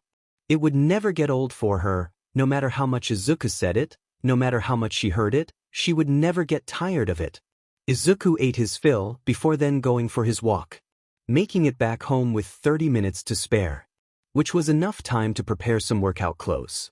Sometime later, "Welcome to my school, NP University," Nezu said as he parked his cart. "Really? Expected something better, huh?" Nezu laughed. The fancy suit, expensive tea often gave a very rich vibe. Yet his school seemed like a dumb. "Did Dad really go here?" "Oh Toshi, no he did not. When your father was a student at my school, I was the principal at UA. Yet over the years, I stayed my course. I tried producing the best heroes that took saving of importance, yet those under me quickly voted me out. I was fired and UA started on the course they are now." "Which is Sir?" Nezu started walking, his shoes tapping on the floor as his hands intertwined behind his back. UA or whatever anyone calls them, ultra assholes, are purely focused on power. From time to time a quirk that does not look flashy or works in a fight makes it through, however, those are rare and mostly done for donations. They are fully focused on making heroes that are as strong as possible. Most of their lessons contain fighting and battling each other or other students, only focusing on the small part that makes a hero like Toshi. Nezu said, his voice lit with passion. So I made my school, I started back up. Yet my methods were disliked and it resulted in my school being seen as the worst. The worst for heroes to go to. But my goal is to make heroes that want to be safe, heroes that can fight, but would rather find a solution in peace first. I see. Oh, see me jap the light away, let's go, the yard should be in use. About now. Nezu said, looking at his pocket watch. Izuku merely nodded as he followed along. It did not take long before they arrived at the yard as Nezu called it. Izuku understood why. It looked like a junkyard. There were multiple tires stacked on top of each other, used as sandbags. Wooden dummies that looked to be on their last leg. Multiple rusty and weird gym equipment laid about. It might not look as perfect as most gyms do, but here it's not about how it looks, but how it works. Izuku nodded as he looked around, already noticing someone he had seen before. The long white hair, the two large bunny ears at the top of her head. The small fluffy tail sticking just barely out of her shorts. She was the girl Izuku had seen with Kathleen hitting squats. I know that woman, she was at my gym once. Oh, that is 𝐒𝐮𝐦𝐦𝐚𝐫𝐲. Her hero name is Mirko. Her quirk rabbit is rather underwhelming. It makes her legs stronger. A slight bit of better hearing. Yet thanks to countless hours of hard work, days of working tirelessly to perfect her quirk. She is one of the strongest hero students I have had, ignoring the obvious. Nezu told Izuku, who nodded. Miss 𝐒𝐮𝐦𝐦𝐚𝐫𝐲, could you please show me a roundhouse kick? Izuku looked closely, he saw her nod. She quickly brought her arms up to her face. With her lead foot, she stepped forward, keeping her body straight to maintain balance. She maintained a relaxed and light stance, it was clear to Izuku. As she went for the kick, for the force she wanted, 𝐒𝐮𝐦𝐴 rotated her hips, as well pivoting on the ball of her feet, allowing more speed. Her right hand went up, protecting the face. She swung her left hand down to balance the rotation. She kicked with the top of her foot and ankle, generating enough force to knock the stack of tires and the log in the middle over. Wow, Izuku said, amazed at the skill and power she could generate. As 𝐒𝐮𝐴 brought her foot back, she basically stood in the same stance she did before she kicked, allowing her to do it again if she needed to. Indeed, young Izuku, wow indeed. I will tell you now, she will make an impact on hero society when she can. Miss, please show me a front kick, offensively. Nezu said. 𝐒𝐮𝐴 just nodded as she first had to lift the tires up. Offensively. What does mean here, sir? Izuku was unsure why he said that. Were all kicks not offensively? Well, with a front kick, depending on the leg, it depends on what it is for. When you front kick with your lead leg, you cannot gain as much force behind it, so it is mostly used to stop someone. To block the advance. Yet with the rear leg, you can generate a lot more force. Thus, it's often used to kick people back, to create distance. Izuku took mental notes of everything Nezu said. These were lessons he would need. As 𝐒𝐮𝐴 got the stack up, Izuku paid close attention.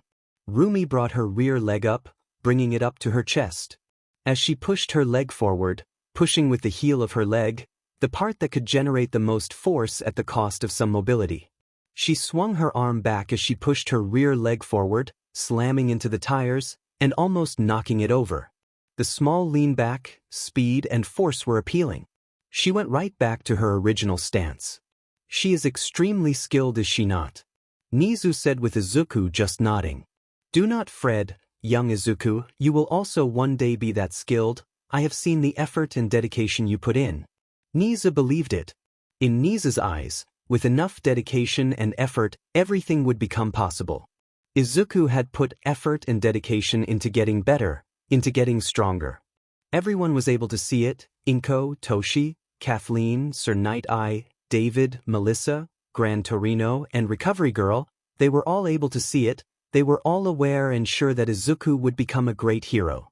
He was slowly improving in all aspects of life. After Izuku had learned more from the students, Nezu brought Izuku back home. He got some news. Yeah, I should head back to the Kathleen said with Toshi, and Inko nodded. But why? Izuku asked softly. He did not want to see Kathleen leave. It's for my hero license.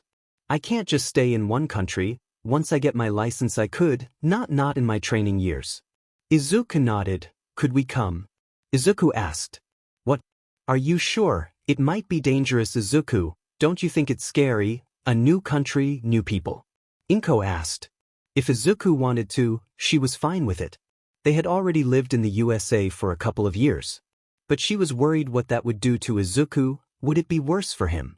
I would want to experience the world once. First, my world was a house. I lived there every second, every minute of every hour. But then I was kicked out and my world expanded ever so slightly. But then I met you all. My world became larger. From a small town, it became everything. I want to see more. Great, then let's move toward America. We can get back to Japan in a couple of years, for your time at NPOK. Izuku nodded.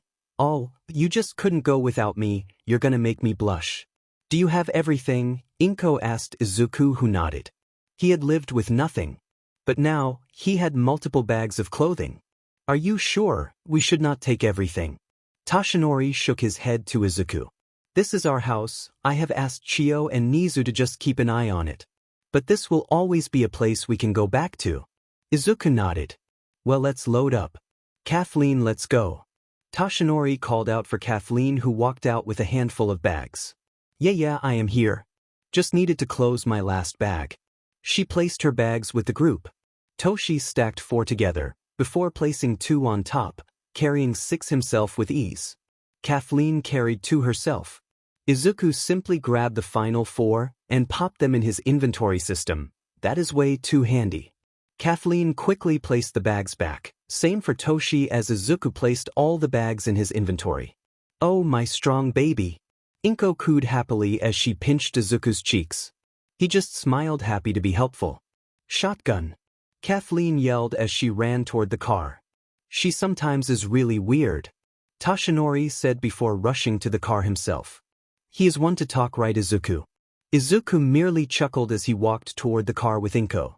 The car ride was stressful for Izuku. On one side, Izuku was glad to leave Japan. It had been a place that had some negative feelings. But he was also terrified. He was leaving a place that stood equal to happiness. A place that was his safe heaven.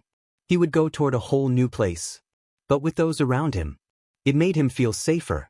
As he took his first steps toward the plan, he was shocked. From what Izuku understood of plans was the factor they had countless seats smushed together, but Inko explained they were in first class.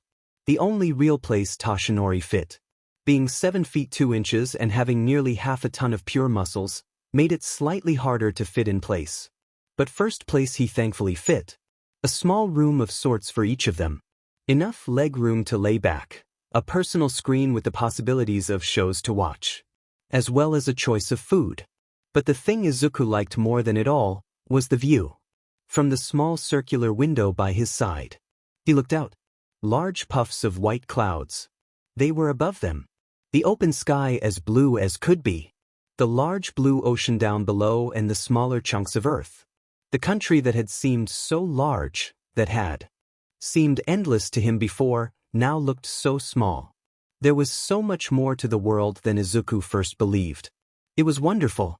Izuku read a book he had for most of the trip, making the 9 hours go past like it were 9 minutes. They had landed. And Izuku noticed a difference right away. It was messy and loud. In the lawless area where Izuku first lived, the ground was filthy. The streets had trash on them. It was loud and atrocious. And it seemed America was similar. The constant cars blaring. The cussing of a group of guys fighting over something trivial. Inko assumed she had to calm Izuku. The shock would be too much, but he looked calm. Are you okay, Izuku? She had asked with worry clear in her voice. I am, Mom. Thank you for worrying. Izuku assured her. Well, I got us a car. Toshinori said, driving up in a large jeep. Really, Toshi? Oh, you love it more than me. Toshi said with Inko just blushing as she waved him off. Inko, however, was a big fan of the large cars. The large car made 𝐒𝐮𝐬𝐽 smile.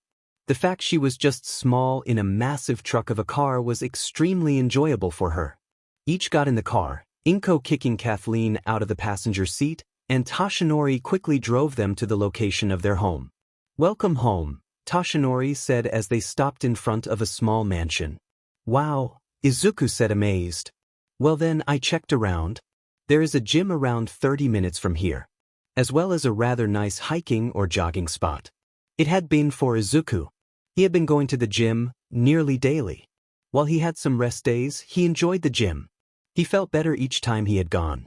Each day he felt slightly stronger, slightly faster. It made him glad. "Okay. Nice, well, I am gonna shower.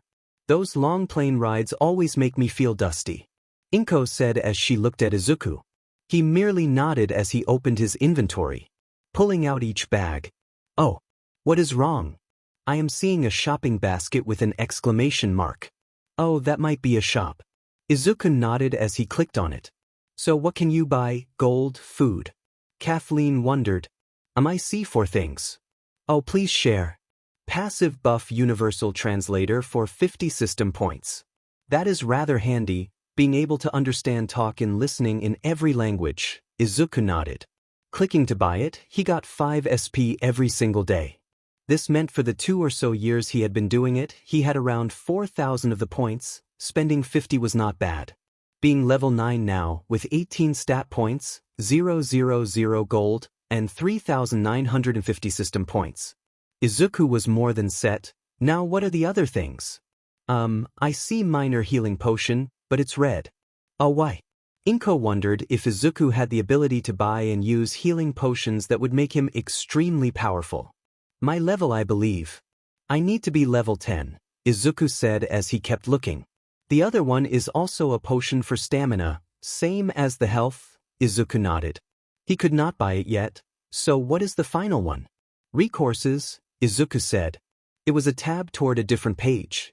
"I can just buy different materials here for gold. Some I know are oak wood, maple wood iron bars, and steel, but they're also weirder names. Truthium bar, Tyra steel, Shadowium crystal, Hashirama wood, and wood from the treasure tree atom." "I have never heard of any of that," Kathleen said. "They sounded really dumb and named by some crackhead or something." "Well, maybe one day it would be interesting to see with Melissa or David. It could be a special quirk thing." This began a new challenge for Izuku. His quirk slowly evolved. As he trained his body, Izuku's stats altered by themselves. Health, 100% ability points, 75 strength, 14 dexterity, 11 constitution, 25 intelligence, 20 wisdom, 9 charisma, 6 each of his stats had gone up. He felt stronger than he did at first, but now the fact he had a functional arm, even if it wasn't really his. He could do a lot more. His dexterity, which he figured out was how well he could move, his good hand-eye coordination, and how agile he was. And the growth was felt. He felt better he normal. His constitution meant how good his body could take things, which had already been great. Eating moldy food and living on the street for half your life just trained that. His intelligence had grown slightly with how smart he already was, but now also the ability to learn whatever he wanted at his own pace improved it. His wisdom was basically just common sense, how well he could read a room and people. And when it was not around dangerous, Izuku could not really tell what emotions were what. And lastly, his charisma was extremely low and Izuku understood. He was still trying not to make people mildly uncomfortable, not yet capable of small talk. But with each moment, Izuku grew. Izuku got better at everything. Over the years, Izuku trained harder and harder. He grew more and more.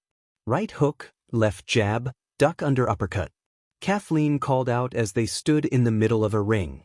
Izuku had his gloves up. He pivoted on the ball of his feet, first leaning right, ducking down slightly as he pulled his elbow back. Before, with an aggressive twist of both the hip and the shoulder, the arm flung quickly. His large glove slapped the glove of Kathleen. Right away, Izuku pulled his right arm back as he stabbed his left forward, hitting the glove again. Kathleen swung her right arm wide, acting like a punchback.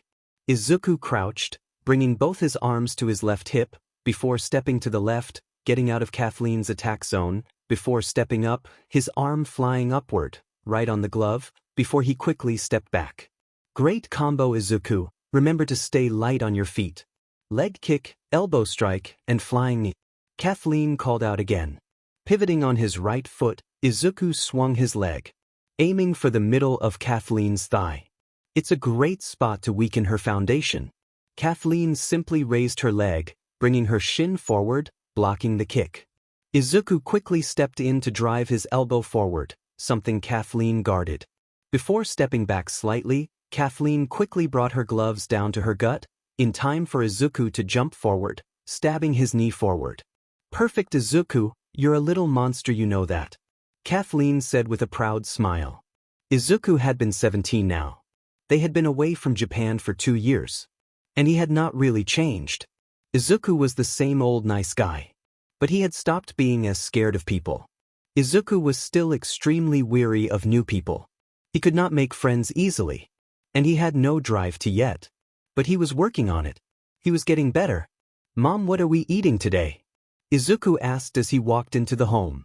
Oh, Toshi is bringing home some barbecue. He got you some beef ribs. The honey-glazed ones you like. Awesome. I am just gonna head to my room. I am feeling a little off. Okay, baby, if you need anything just yell. Izuku nodded as he went to bed. He had no intention to sleep, just relax as he lay on the bed, but then he got a pop-up of his quirk. Chatification possible, cost 1,000 system points. What the? Izuku said, confused as he sat up. There was no explanation as to what it was. But Izuku remembered an old meme Kathleen told him about, a Chad, a super dude. Tall, muscular, handsome. Izuku just shrugged as he clicked OK. The 1,000 points being removed from his 7,950 points, now going down too, and he quickly passed out. He was out for he had no idea how long, but he woke up to Inko calling him for dinner. The eyes were still groggy, blurry as his mind was still fuzzy. But as his foot touched the ground, he noticed his metal leg did not. There was a clear height difference. Standing on his one real leg, he simply hopped to the door. As he moved his real arm, he hit the door. Guess I was closer than I assumed, Izuku told himself. But as he stepped out in the hallway, he saw Kathleen. Who the F are you? She screamed something that confused Izuku. He tilted his head in confusion. Both Toshinori and Inko quickly ran up and they had the same yell. It's me, Izuku. Izuku, that is you, what happened? Inko yelled in shock. Instead of the 4'9" tall Izuku who wore slightly baggy clothing, stood a 6'8" tall Izuku, with clothing that hugged him far too tightly, and a small arm and leg as they had not grown. I fell asleep after I bought something, chatification or something. Ha, you do kinda turned into a Chad. Kathleen exploded in laughter. Guess we need to contact Melissa and get you some clothing. Toshinori said. Can we eat first? I am starving. Ha, just like your old man, always hungry. Kathleen joked as he stepped next to Izuku, giving him some support so that he would not have to hop everywhere. You are looking cute, trying to make me your girl or something, Kathleen joked as Izuku looked confused. I can't make you a girl, you are already one. Be safe, Oni princess. A man spoke as he pushed the girl toward the plane. Quickly turning around, he ran away. His head down low, hiding his tears. The young girl had tears on her face. Thank you for everything, she yelled out before wiping her tears off. The top of her hair pure white and the ends of her hair fade into aqua green and then a blue color, 2 large horns on each side of her head. Both have orange at the bottom before turning dark red. She wore red hakama breathes with sandals. A small purple and white neodaisuke behind her back. A white garment with a diamond-shaped design with an indigo wisp-patterned bottom half, almost slightly too large for her. A small carry-on back Oswell, in her hand a passport. Be a warrior, like Odin, the girl said as she slapped her face, walking into the airport. Going on her planned flight to Japan. To the homeland, her the person she aspired to be, the myth of Kazuki Odin. Name: Kazuki Yamato. The girl now known as Yamato said in front of TSA. Okay, best of luck, the board worker said as Yamato made her way to the plane. She was fleeing from her father. Her father was an American villain. one that had survived fights against the likes of All Might and later freed himself from jail. The king of the beast. The dragon Kaido. Yamato needed to get away from him. Hide in a different country to complete her dream, to fulfill her dream of being a hero like 𝐒𝐮𝐬𝐽𝐻. The samurai of the olden age. A man who saved his town by slaying the evil dragon. That would be her dream. In Japan, Yamato survived. The hidden bank account she was given had millions stolen from Kaido. The drunk dragon would never look for it, yet Yamato had to keep hidden. No matter how much she wanted to join the great school of UA. To follow the footstep of All Might, a man that was closest to the power that Odin seemed to have wielded, both capable of slaying the dragon. But entering UA would make your name known across the world. And that was something Yamato could not afford, not yet. Her entire life she kept a low profile. Even if she had the money to live in the high-class area for her entire life. She chose the far larger middle area. A small home that she could live in. And she trained. The story of Odin was nearly forgotten by everyone, but Yamato knew it by heart. And she styles her entire life after it. The 𝐒𝐮𝐬𝐽𝐻 way. To live without regret. To protect those weaker than you. To be what you wanted to be. And Yamato did. She lived without regret. She stood in front of the mirror. At 16 years old, she already stood at 8 foot taller than All Might, something that shocked most when they found out she was only her quirk did not only alter her height. It also made Yamato far stronger. At 16 years old, 8 feet 7 inches tall. She was already much stronger than most adult men. It was why she was training with a weapon. The great Odin used 2 swords. 2 katana were masterfully created, each blade able to slice anything. Yet a hero could not go around cutting apart villains. So Yamato used 2 clubs, both the size of normal baseball bats, 2 kanabos that Yamato used to fight. Yet she had her fighting style. But now she was at a wall in her life. She wanted to be a hero, but she had no idea which school would take her. Each school did a rather intensive and deep search into the background. All to make sure none of their students would be a villain. Yamato's background was fake. If she was found out, her father might find her again. She slammed her hand on her table. The oak plank cracked under her power. Damn it, how can I become a hero like Odin now? She believed her journey had already died before it even started. Her dreams were shattered in front of her hands. That was until she searched bad hero schools. She could still be a great hero at a bad school. She just needed to be let in. We at NP do not care where our students come from. Children of villains, big mistakes when they were but small children. We here just want to create the best heroes we can, heroes that encapsulate the spirit of All Might, heroes that would make the #1 proud. That is our goal. Apply now. The written quote on the top of the page. It's better than nothing. Seems I still have to study to enter, Yamato said with a small frown. A young Yuta sat down at the pond. A smile on her face. At 5 years Yuta was still waiting on her quirk. Most of her friends had left her, and most of the teachers started to ignore her. Being quirkless was equal to no longer being seen as human. But Yuta could not care about her friends no longer talking to her, or the teachers not asking her questions. Yuta still had her papa. She sat on the pond, right across from her house, a safe neighborhood. As she did the thing she loved more than anything else. Yuta sang even at 5. Her voice was appealing, an ability that was truly within her BLD. Her voice sounded like a violin being played as a soft summer breeze carried the smell of the ocean and joy over. Unbeknownst to everyone, Yuta's quirk activated for the first time. As Yuta sang, the small ducks that could hear her sing started to swim in response to the music, dancing along. The small family playing at the swing set nearby without noticing were swept away by the music. None of them dislike it. The music waved away any stress. It allowed them to live in the moment. The parents created a memory with their children. One they would never forget and always cherish, yet a single hero ruined the fun. The elder man, his beard long and gray reaching the floor, stepped up, wearing a knight helmet with the front cut away. His ears were covered. The reason he knew it was a quirk because of his quirk. Yet most heroes could not care in the slightest. It was done without harm or knowledge. This hero saw it as the best thing that could happen. He was part of a hero group. A team that worked together and shared a ground, yet to be part of the group. You had to arrest and stop several crimes and he was behind.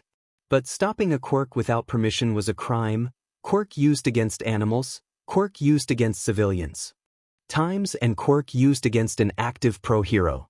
These were all crimes the older man could slam against the small 5-year-old child and something that the hero happily did. Yuta cried as her father tried to reason with the hero.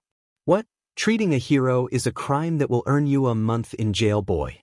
Want that? The hero threatened Yuta and screamed for that not to happen, screaming for her father not to be taken away. So he had to bite his tongue and hope they would not stick, but that was too much for him to dream. Which caused a problem. Yuta now had no hope of entering a hero school. Each stood heavily against criminals, and Yuta was exactly that in their eyes. Crimes against heroes were looked down upon extremely. Hello, Miss 𝗧𝗟𝗘. Nezu said as he walked toward the young adult. At 17 Yuta had turned into a appealing young woman. The white dress hugged her tightly as it hid behind the large vest she wore with it, her salmon leggings covering her legs. Nezu, principal of now I remember, ex-principal of UA, current principal at NP. I heard you had some trouble entering a hero school with a record of sorts. Yuta could only nod as her white and red hair moved in the wind. The two loops nodded along, almost like they had their own will. Well, while my school does not have the greatest reputation yet, I am more than willing to accept the students that the other schools look down on, be it that they fit my criteria of a good student. Really, sir? Yuta asked with wonder, believing her dreams to come true. What in your eyes makes a good hero? Nezu wondered. It was a question that often gave him an insight into the true behaviors of people. Some might try and lie, but once you lie, Nezu could already see the truth. What makes a good hero? Yuta asked with Nezu nodding. A good hero is a person that wants to help. They want to make sure everyone is safe and happy. They will fight when needed, but would rather help everyone. Nezu smiled at Yuta's words, clearly ones she believed, and exactly the type of people we want. I would be more than happy to accept you into NP when the time is right, of course. Nezu turned around to walk away. Do not forget to focus on your studies. While 65% is passing, I do believe you could do better, Nezu said, leaving Yuta in shock. How did he know my grades? Yuta wondered as she just had her first experience with the all-knowing rat god of NP.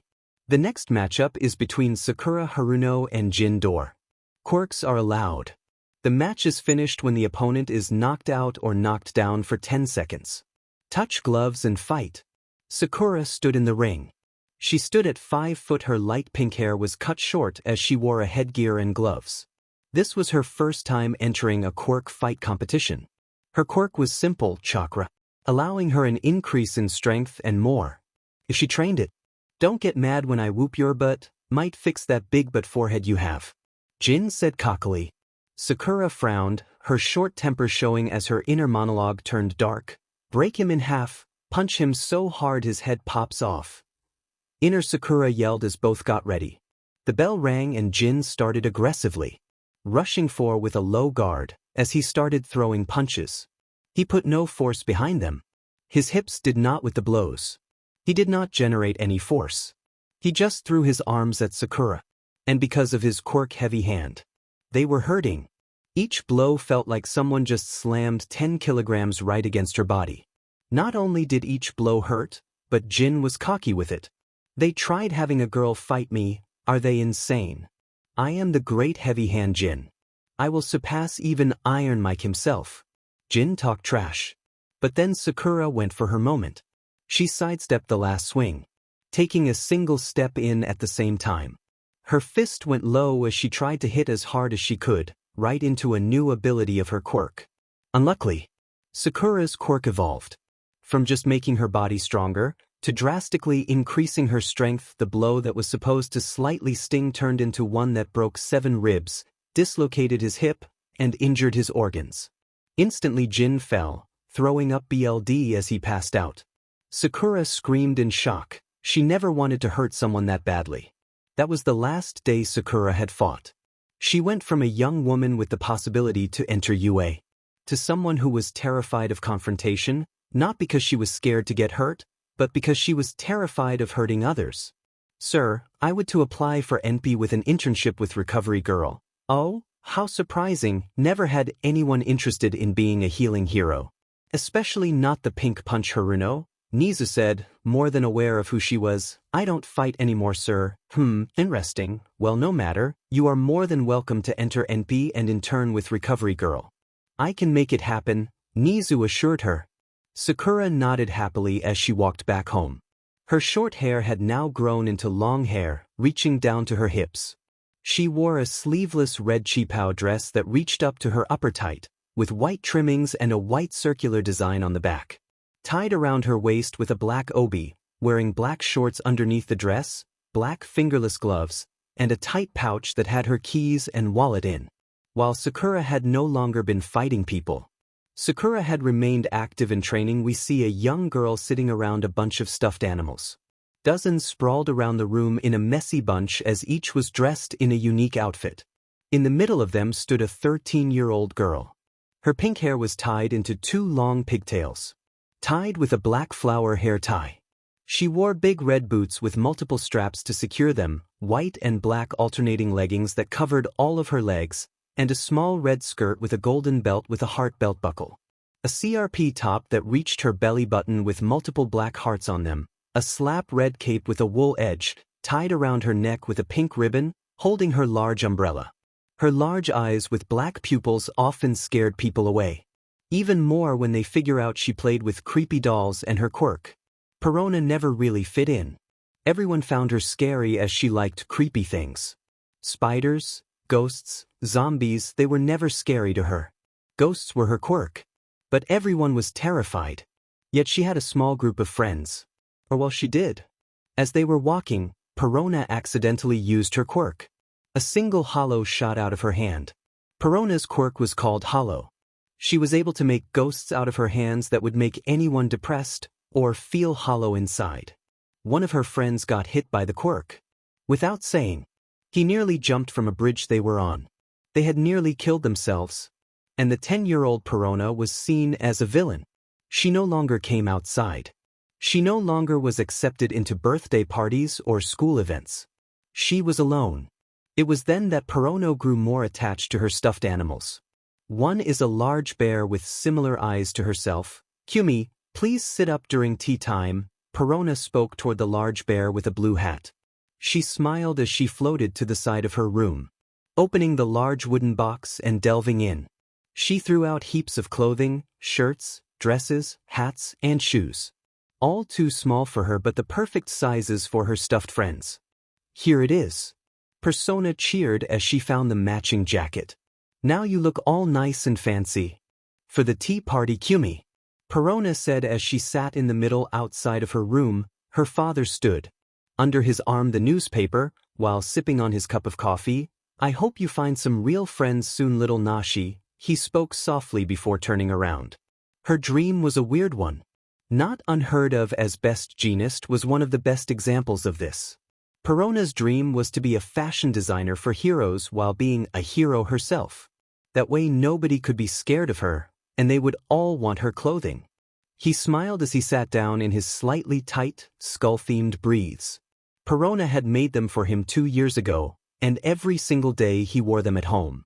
It did not matter, he was a renowned swordsman, one who taught others for years. Feared by many, yet here he sat, wearing briefs that covered his feet as he could barely move. Yet he would never get rid of them. I think perhaps having her join Nezu could be something. He always had a collection of weird ones. Perona could make some real friends there.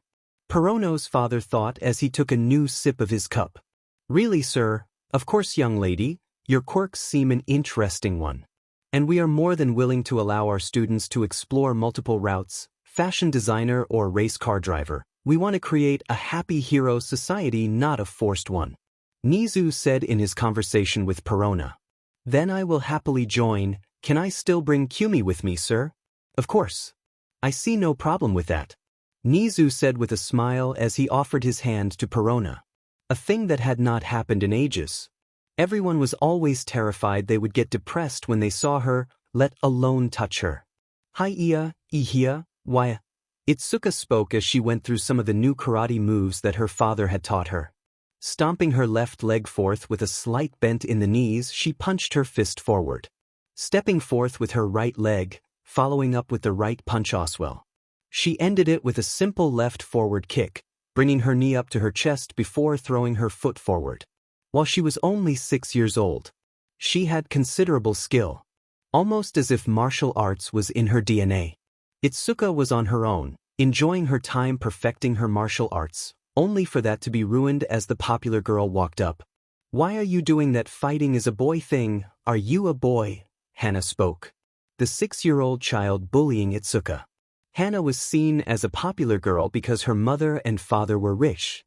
She always had cool lunches, the newest toys and clothing, and her birthday parties were always fun. "Haha, 𝐒𝐮𝐬𝐴, I am not a boy, I am a girl," 𝐒𝐮𝐬𝐴 yelled back, a frown on her face. "Girls don't fight, that's what dirty boys do," meaning you're a dirty boy. "Dirty boy 𝐒𝐮𝐬𝐴," Hana said smugly, walking up to 𝐒𝐮𝐬𝐴 and pushing her. 𝐒𝐮𝐬𝐴 frowned as she got mad, disliking Hana and her bullying behavior. As Hana's small finger poked 𝐒𝐮𝐬𝐴 again, 𝐒𝐮𝐬𝐴 acted. She placed her right foot right in the center of Hana's stance. Her right arm grabbed her sleeve at the elbow. Pulling Hana off balance, 𝐒𝐮𝐬𝐴 slid her left arm under the right arm, right at the armpit as she still pulled on the sleeve. Moving her left leg back as she dipped her hips back, bending her knees, before fully turning, throwing Hana over her shoulder and onto the ground. Instantly the fight was stopped. 𝐒𝐮𝐬𝐴's father and Hana's caretaker ran up, pulling the two girls toward them. The caretaker had seen everything but had started to apologize and see if the young girl had any injuries, while 𝐒𝐮𝐬𝐴's father scolded his daughter. 𝐒𝐮𝐬𝐴 never used martial arts to hurt others. "But Deawad, she was bullying me." 𝐒𝐮𝐬𝐴, no, we use martial arts in defense of others, not in retaliation. This is an art and not a way to show off. Apologize this instant.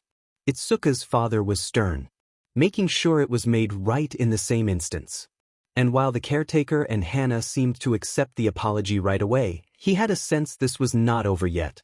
He grabbed his daughter's hand. "Sorry, Dad, I won't do it again, but she was bullying me.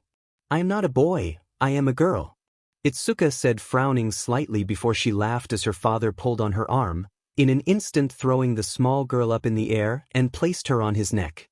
"I know, sweetie, but remember, pain is temporary, pride is forever, and there is no pride in fighting those people. It's better to walk away from them." But that was a nice shoulder throw. "Let's get some ice cream, Jippy ice cream," 𝐒𝐮𝐬𝐴 cheered. She got 2 scoops of vanilla flavor and even some of her father's coffee-flavored ice cream. She devoured it completely and was half asleep when they finally made it home. Half asleep on the couch, her red hair in a messy ponytail half in her face as she dipped into dreamland.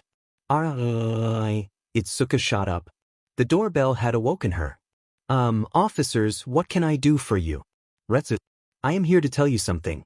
The 2 officers were Ichigo and Akira, 2 of Retsu's students. Both held immense respect for the man. "Sure, come in."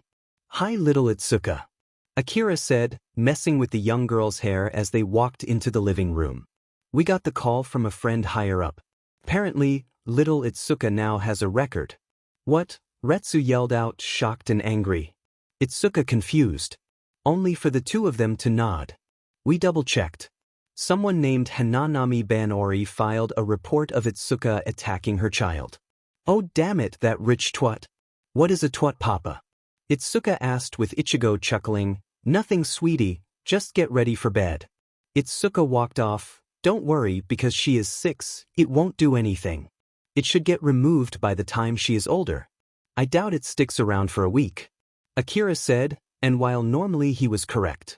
Because the Banori family was rather rich and often gave a sizable donation to the police chief, the charges stuck around for far longer than anyone would hope. "I am truly sorry, we just can't have anyone with a record enter our hero school, I hope you understand," one of the reporters spoke. 𝐒𝐮𝐴 merely bit her lip. The young adult stood up as she walked out of the office.